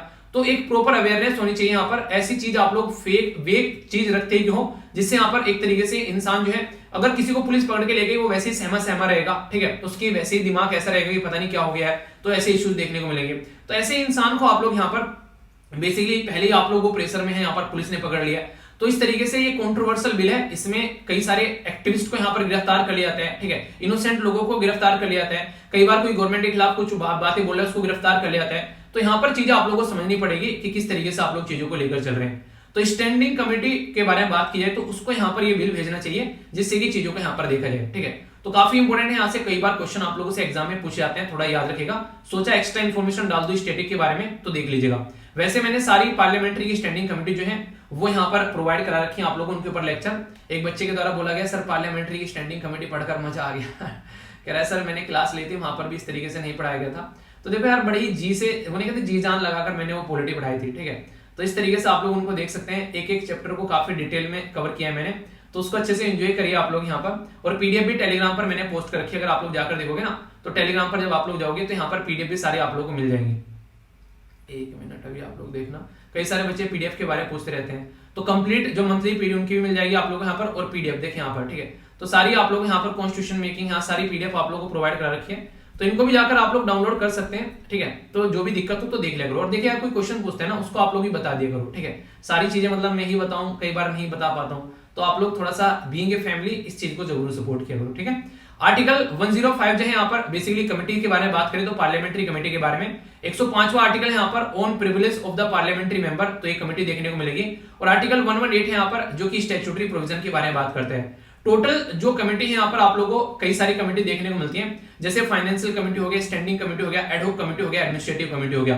तो यहाँ पर हम लोग बात करें स्टैंडिंग कमेटी के बारे में, ठीक है। तो अलग अलग चीजों पर यहाँ पर ये कमेटीज बनाई जाती हैं। फाइनेंशियल के बारे में पीएससी पब्लिक अकाउंट कमेटी मैंने डिटेल में आप लोगों को पढ़ाया था। आप लोगों को ये बताना है कि अगर हमारी कंट्री में जो कैग रिपोर्ट प्रस्तुत करता है तो वो कौन सी कमेटी उसको रिव्यू करती है, ये आप लोगों को बताना है। और कैग जो है वो संविधान में किस आर्टिकल के अंदर आता है ये आप लोगों को बताना है। ये वो क्वेश्चन है जो कि रेगुलरली आप लोगों से कई बार एग्जाम में पूछे जाते हैं, तो इनके बारे में अगर आप लोगों के माइंड में क्लैरिटी रहेगी तो कोई भी कंफ्यूजन आप लोगों को नहीं देखने को मिलेगा। तो इसलिए पॉइंट को क्रिस्टल क्लियर आप लोगों को माइंड में रखना है, ठीक है। तो ये कुछ इंपोर्टेंट पॉइंट थे। आई होप कि आप लोगों के माइंड में आर्टिकल बिल्कुल क्लियर हो गया होगा, क्या क्या मुद्दा है, गवर्नमेंट क्या बोल रही है, इशू क्या लग रहा है। यहाँ पर डेटा प्रोटेक्शन बिल के बारे में मैंने बात कर ली और पार्लियामेंट्री से रिलेटेड ये चीजें भी होगी, ठीक है। अब कोई डाउट आप लोगों को नहीं होना चाहिए। यहाँ पर कुछ इंपोर्टेंट पॉइंट आप लोगों को देखने को मिलेंगे, बेसिकली जो यहाँ पर डेली आप लोगों को मैं कवर भी कराता हूँ, तो इनको आप लोग ध्यान से सुनिएगा। अभी क्या हो रहा है यहाँ पर कि डिस्कवर किया जा रहा है सबसे दूर वाला जो एरिया है यहाँ पर बेसिकली यहाँ पर, तो बिलियंस लाइट ईयर यहाँ पर आप लोगों को स्टार देखने को मिलेगा, वो अभी डिस्कवर किया गया है। तो कौन काम कर रहा है यहाँ पर, तो इसके बारे में याद रखिएगा। हब्बल स्पेस टेलीस्कोप है यूनाइटेड स्टेट ऑफ अमेरिका की, यानी कि नासा की, तो उसके द्वारा यहाँ पर काम किया जा रहा है इसमें, ठीक है। तो इसके साथ में ये बेसिक चीजें आप लोग को रहती है, तो यहाँ पर इसके बारे में आप लोग समझ सकते हैं। बाकी दूसरा यहाँ पर ये बोला जा रहा है अभी जो वनियार जो कम्युनिटी है बेसिकली उसको यहाँ पर रिजर्वेशन देने से मना कर दिया गया, ठीक है। तो उसके चलते यहाँ पर ये अभी ये न्यूज में आ गया है। ये जो कम्युनिटी है यहाँ पर इसको 10.5% रिजर्वेशन देने की बात की जा रही थी गवर्नमेंट जॉब के अंदर में, तो ये इसको यहाँ पर हटा दिया है। तो इसके चलते सुप्रीम कोर्ट ने बोला है कि बैकवर्ड कम्युनिटी की जो कैटेगरी में रखा जाता है, जो डेफिनेशन दी गई है वो यहाँ पर फुलफिल नहीं हो पा रही है, तो उसके चलते इश्यू देखने को मिल रहा है। वुमेन जो है बेसिकली एमएसएमई में उसके बारे में बात की जा रही है, तो इंक्रीज हो रही है अभी फिलहाल, उसके बारे में एक डेटा पॉइंट है। ये भी यहाँ पर आप लोग अगर आंसर राइटिंग कुछ करते हैं तो इसको भी आप लोग देख सकते हैं, ठीक है। अफगानिस्तान को 4.4 बिलियन का अमाउंट जो है वो बेसिकली यहाँ पर देने की बात की जा रही है यूनाइटेड नेशन के द्वारा, ताकि जो लोग हैं वहां पर खासकर जिनकी दिक्कत हो रही है वहां पर खाने पीने और रहने के लाले पड़ रहे हैं, यूक्रेन के चक्कर में भूल गए, वरना अफगानिस्तान जो है वो काफी न्यूज में था, तो उसके चलते अभी यहाँ पर आप लोग देखते हैं राज्यसभा के कई सारे मेंबर यहाँ पर रिटायर हो रहे हैं। आप लोग को ये बताना है राज्यसभा के मेंबर जो हैं वो अगर उनके टर्म के बारे में बात करें तो यहाँ पर जो रिटायरमेंट होती है तो कितने बेसिकली यहाँ पर रिटायरमेंट के जब बारे में बात करें तो आप लोग को देखने को मिलेगा कि कितने मेंबर जो रहते हैं इतने यहाँ पर रहते हैं और फिर यहाँ पर रिटायर होते रहते हैं, कितना ड्यूरेशन आप लोग को देखने को मिलता है, तो ये आप लोग को बताना है। तो देखता हूँ कौन से आंसर देते हैं यहाँ पर। टोटल राज्यसभा में कितने मेंबर हैं, कितने नॉमिनेटेड हैं, और जो नॉमिनेटेड मेंबर होते हैं वो किस किस से निकल कर आते हैं, तो एक ये भी क्वेश्चन का आंसर आप लोग को देना है। तो देखता हूं कौन कौन जो है वो सही आंसर यहां पर देता है, ठीक है।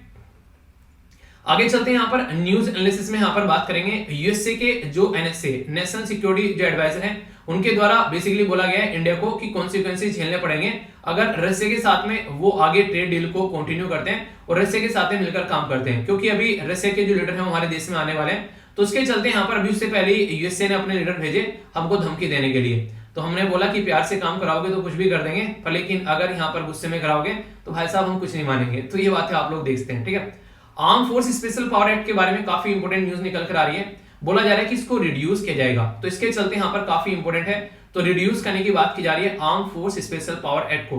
तो क्वेश्चन आप लोगों से यहाँ पर पूछा जा सकता है आखिर arm force special power act क्या है, और यहाँ पर आगे भी न्यूज आप लोगों को देखने को मिलेगी। यहाँ पर बेसिकली अभी रिसेंटली यहाँ पर ये जो पर्सनैलिटी काफी न्यूज में रहती थी जिनका नाम था यहाँ पर इरोम चानू शर्मिला, ठीक है, इनके द्वारा 16 साल तक फास्ट किया गया ताकि यहाँ पर arm force special power act को हटाया जा सके, तो इसके चलते यहाँ पर ये कई बार न्यूज में आ जाती है चीजें। Arm force special power act जो है इसको AFSPA आप लोग बोलते हैं, ये बेसिकली 1958 में हमारी कंट्री में पास कर लगाया गया ताकि अरुणाचल प्रदेश, आसाम, मणिपुर, मेघालय, मिजोरम ये वो राज्य थे जहां पर कई सारी इंसर्जेंसी देखने को मिलती थी, तो उसको सप्रेस करने के लिए और अपने देश को एक शांतिपूर्ण माहौल बनाए रखने के लिए इसको इस्तेमाल किया जाता था।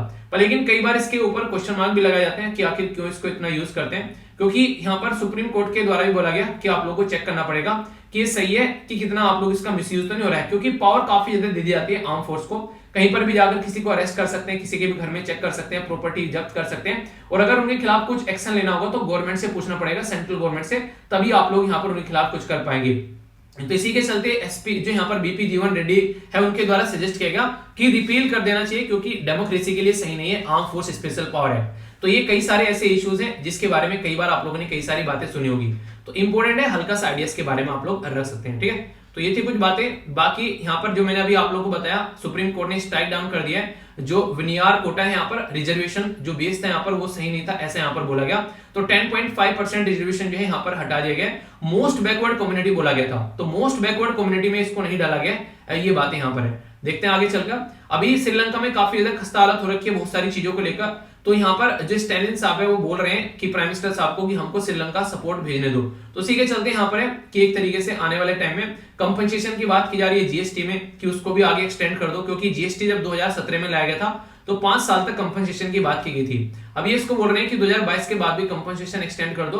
कोविड-19 ने जो है काफी सारी दिक्कत जो है वो यहाँ पर अभी देखने को मिली, तो उसके चलते बहुत सारे इश्यूज यहाँ पर डिस्कस किए जा रहे हैं। ठीक है, ये कुछ मुद्दे हैं। बाकी अगर बात करें, अरविंद केजरीवाल साहब जो है ई रिक्शा के ऊपर काफी फोकस दे रहे हैं, तो इससे दिल्ली के अंदर में आप लोगों को जो नेगेटिव चीजें हैं वो बंद होती नजर आएंगी। नेक्स्ट यहाँ पर बात की जा रही है, लगभग 10,000 फाइन लगाया जाएगा अगर कोई अपने लेन में नहीं चलेगा।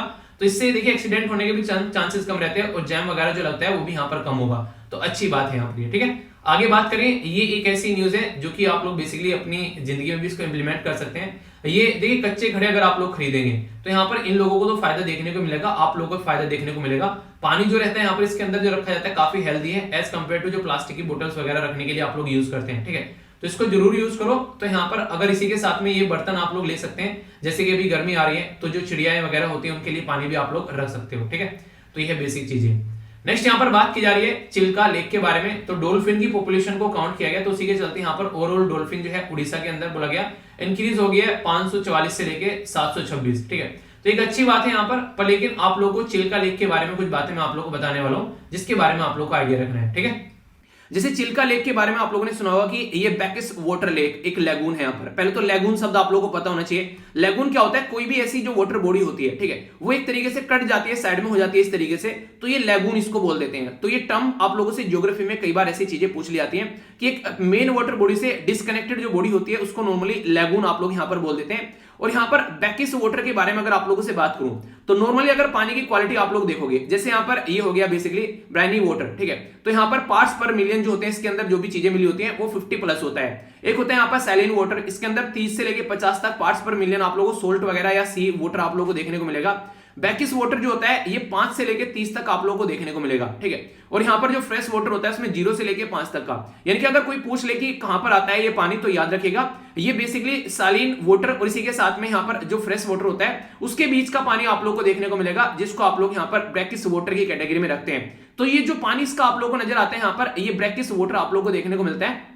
तो ये इंपॉर्टेंट याद रखिएगा। एशिया के अंदर लार्जेस्ट सॉल्ट वाटर लैगून आप लोगों को ये नजर आएगा। ठीक है, जो कि आप लोग देखते हैं और बे ऑफ बंगाल वाली साइड में देखने को मिलेगा। लोकेशन अगर एग्जैक्ट आप लोग देखना चाहते हैं तो यहाँ पर आप लोग देखते हैं ये चिल्का लेक है, तो काफी ज्यादा फेमस लेक है, काफी ज्यादा माइग्रेटरी बर्ड यहाँ पर आती हुई नजर आती है। और लगभग ये 1100 स्क्वायर जो एरिया है यहाँ पर ये कवर करता है उड़ीसा के अंदर में। और ये जो लैगून है यहाँ पर ये बात करते हैं कि देखिए ऐसा नहीं कि सब जगह एक जैसे ही है, एक फैला होता है, कहीं ऐसे हो गया पता चला ऐसे हो गया, तो इस तरीके से आप लोगों को इसकी कंडीशन देखने को मिल जाती है। लगभग 32 किलोमीटर लॉन्ग नैरो एक आउटर चैनल भी है, कनेक्टेड है लैगून बे ऑफ बंगाल के साथ में, यानी कि बाहर ऐसे पानी जो होता है ना ऐसे कनेक्ट रहता है, बे ऑफ बंगाल के साथ में जाकर कनेक्ट हो गया, यानी कि यहां से ये कनेक्ट होगा ऐसे बे ऑफ बंगाल के साथ में आके। तो ये बातें यहां पर बोली गई हैं, तो ये इसके बारे में आप लोग याद रखिएगा। माइग्रेटरी बर्ड अगर इंडिया में आप लोग बात करें यहाँ पर तो काफी इंपॉर्टेंट है। यहाँ पर कई सारी माइग्रेटरी बर्ड आप लोगों को इंडिया के अंदर भी आती हुई नजर आती हैं। इंडियन सब कॉन्टिनेंट के अंदर आप लोगों को कई सारी बर्ड्स ऐसी देखने को मिलती हैं। अगर बात करें सेंट्रल एशियन जो यहाँ पर फ्लाईवे, यहाँ पर कवर करता है एरिया बिटवीन आर्टिक और इंडियन ओशन के बीच में, अगर कोई भी ऐसी चीजें होती हैं यहाँ पर इस तरीके से निकल कर आती है। National action plan for conservation of migratory species under central Asian flyway as India एक पार्टी भी है यहाँ पर इसके अंदर में, यानी कि हम भी यहाँ पर इसके ऊपर फोकस देते हैं कि हमारी कंट्री के अंदर कोई ऐसी चीजें आती हैं तो उसके बारे में हम लोग कैसे ध्यान रख सकते हैं। तो जैसे हमारी कंट्री में कई सारी चीजें आप लोगों को देखने को मिलती है। चिल्का लेक के पास में यहाँ पर एक कालाजी टेम्पल भी है, आप लोग याद रखते हैं कालीजा टेम्पल, ठीक है। तो ये भी कई बार आप लोगों से नहीं कोई चीज होती है उसके आसपास में तो आप लोगों से पूछ ली जाती है। और इंपॉर्टेंट बात एक बता दो आप लोगों को, ये चिल्का लेक जो है ये रामसर साइट जो है, रामसर साइट कन्वेंशन में आप लोगों को यहाँ पर चिल्का लेक पार्ट नजर आएगी। और ये जो रामसर कन्वेंशन के बारे में आप लोग बात करते हैं, ईरान के अंदर आप लोग यहाँ पर एक पर्टिकुलर एरिया देखने को मिलेगा जिसके नाम पर इसका नाम रखा गया है, ठीक है। तो ये इंपॉर्टेंट है यहाँ पर, ये 1971 में साइन किया गया था और 1975 में यहाँ पर ये इंप्लीमेंट किया गया। तो इंडिया के अंदर अगर पूछ लो, मैं आप लोगों से पूछ लूं, क्या एग्जाम में भी आप लोगों से क्वेश्चन भी पूछा गया था कि इंडिया के अंदर टोटल कितनी रामसर साइट आप लोगों को देखने को मिलती है, तो बताइए जरा कितनी रामसर साइट है, देखता हूं किस किस को याद है। बाकी मुझे नहीं लगता कि अब लैगून और ब्लैकिश वाटर क्या होता है इसके बारे में कोई कंफ्यूजन होगा। और माइग्रेटरी जो डिजीज है, जो डिजीज बार बार याद आ रहा है, माइग्रेटरी जो यहाँ पर आप लोगों को ये देखने को मिलेगी, बर्ड्स वगैरह। और चिल्का के बारे में बता दिया, एशिया की लार्जेस्ट और वर्ल्ड की सेकंड लार्जेस्ट लगून आप लोगों को यहाँ पर ये देखने को मिलेगा। ठीक है, तो ये कुछ बातें हैं जो कि आप लोग इसके बारे में याद रख सकते हैं, क्वेश्चन बन जाए एग्जाम में तो माइंड में क्लैरिटी होनी चाहिए, उसके बारे में मैंने आप लोगों को इसलिए डिटेल में यहाँ पर समझा दिया। ठीक है, एक क्वेश्चन आप लोगों को यहाँ पर देखने को मिलेगा जो बात कर रहा है 10 डिग्री चैनल के बारे में। तो यूपीएससी के द्वारा 2014 में ये क्वेश्चन पूछा गया, तो बोला जा रहा है कि यहाँ पर जो 10 डिग्री चैनल है वो यहाँ पर किसको बेसिकली डिवाइड करता है, अगर बात की जाए सेपरेट करते हैं, अंडमान से निकोबार को, या फिर निकोबार से सुमित्रा को, या फिर यहाँ पर मालदीव से लक्षद्वीप को, या सुमित्रा से जावा को। तो सही आंसर क्या है, A B C F D, इसको आप लोगों को बताना है। ठीक है, तो इसको क्वेश्चन को अटेम्प्ट कीजिए, वीडियो को पॉज कर देखता हूं कौन कहीं सही आंसर देते हैं। तो यहाँ पर आप लोग देखते हैं, ये बेसिकली आप लोगों को 10 डिग्री चैनल देखने को मिलेगा। ठीक है, तो ये 10 डिग्री चैनल हो गया यहाँ पर, तो अंडमान हो गया ऊपर और नीचे हो गया निकोबार। ठीक है, तो वैसे अगर देखा जाए तो अंडमान से निकोबार को बेसिकली यहाँ पर ये डिवाइड करता है, पर लेकिन आप लोग इसको थोड़ा सा और ढंग से देखेंगे तो कई सारे और भी यहाँ पर एरिया आप लोग को देखने को मिलेंगे। जैसे कि लक्षद्वीप जो है यहाँ पर, अगर उसका जो मिनिकोय ये 9 डिग्री चैनल के द्वारा डिवाइड होता है, मालदीव मिनिकोय से यहाँ पर 8 डिग्री चैनल आप लोग को देखने को मिलेगा। अगर ऊपर जाएंगे तो नॉर्थ अंडमान, फिर मिडिल, फिर साउथ अंडमान, इस तरीके से देख सकते हैं, और नीचे लिटिल अंडमान। तो यहाँ पर आप लोगों को 10 डिग्री चैनल देखने को मिलता है, और इसके नीचे इंदिरा पॉइंट है, और यहाँ पर डेक्कन पासेज आप लोग को देखने को मिलेगा। ये वो चीजें हैं जहां से क्वेश्चन पूछ जाते हैं। नॉर्थ अंडमान और मिडिल अंडमान के बीच में आप लोग को बैरन आइलैंड देखने को मिलेगा, जो कि डोरमेंट है, यानी कि काफी लंबे समय हो गया, फटा नहीं था। ठीक है, इसी के साथ में यहाँ पर एक्सटिंक्ट वोल्केनो देखने को मिलेगा ऊपर, इसके ऊपर थोड़ा सा नॉर्थ अंडमान के, जिसको आप लोग यहाँ पर नारकोंडम जो आइलैंड के नाम से भी आप लोग बोलते हैं। ठीक है, तो ये कुछ बेसिक है चीजें जिससे क्वेश्चन ऑलरेडी एग्जाम में पूछा जा चुका है, तो आगे भी क्वेश्चन आप लोगों से बन सकता है, तो याद रखिएगा। तो आंसर यहाँ पर ए हो गया। तो इस तरीके से जब क्वेश्चन बन जाए तो आप लोग उसको क्रिस्टल क्लियर रखिएगा। ठीक है, तो ये थी कुछ इंपॉर्टेंट बातें। आज का जो है सुडोकू आप लोगों के सामने ये आप लोग देखते हैं, और बाकी क्वेश्चन के आंसर काफी अच्छे से यहाँ पर डेडिकेशन के द्वारा दिए गए। डेडिकेशन नाम से पर्सन है, इनके द्वारा डेडिकेशन से आंसर दिए गए। ठीक है, controller and auditor general of India के बारे में मैंने पूछा था। अच्छा, फाइनेंस कमीशन के बारे में अगर मैं आप लोगों से पूछूं तो किस पर्टिकुलर आर्टिकल में रखा गया है, तो controller and auditor general of India क्या है, इनको एस्टैब्लिश किया गया था 148 आर्टिकल आप लोगों को देखने को मिलेगा। और गिरीश जो चंद्र मुर्मू ये आप लोगों को देखने को मिलेंगे, मुर्मू। ठीक है, तो ये पहले यहाँ पर एलजीबी रह चुके हैं, किसके, ये आप लोगों को बताना है। अभी यहाँ पर डिस्कस किया था, पब्लिक अकाउंट कमेटी को रिपोर्ट जाती है।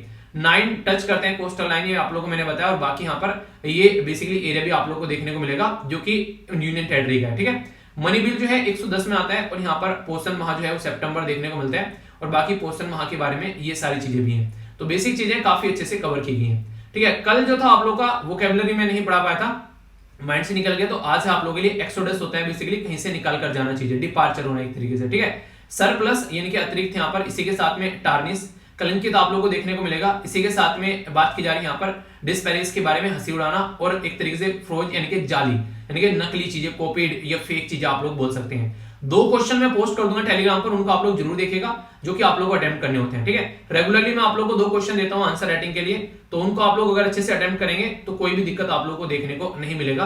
कई सारे बच्चे आंसर लिख रहे हैं, तो आप लोग भी उसका पार्ट बन सकते हैं, अच्छे से आंसर लिख सकते हैं। ठीक है, और इसी के साथ में जो वीडियो मैंने मंथली बनाई थी, अगर किसी को मंथली वीडियो कवर नहीं किया अब तक, तो मंथली वीडियो कवर कर लेना, क्योंकि पूरा मंथ जो है वो एक ही झटके में आप लोगों को कवर हो गया, तो रिवीजन भी आप लोगों का अच्छा खासा हो जाएगा। तो ये भी एक अच्छा खासा आप लोगों का तरीका है चीजों को कवर करने का। और बाकी फीडबैक दिया करो, और यहीं पर इस मंथली वीडियो की पीडीएफ मैं आप लोगों को प्रोवाइड करा दूंगा। आज का लेक्चर यहीं पर समाप्त करता हूं। आई होप कि आप लोगों ने इसको अच्छे से एंजॉय किया होगा, तो बताइएगा फीडबैक देकर। नेक्स्ट लेक्चर में मिलता हूं, तब तक के लिए बड़ों को नमस्ते, छोटों को प्यार, छोटी सी लाइफ एंजॉय करार। मिलता हूं नेक्स्ट लेक्चर में, तब तक के लिए जय हिंद।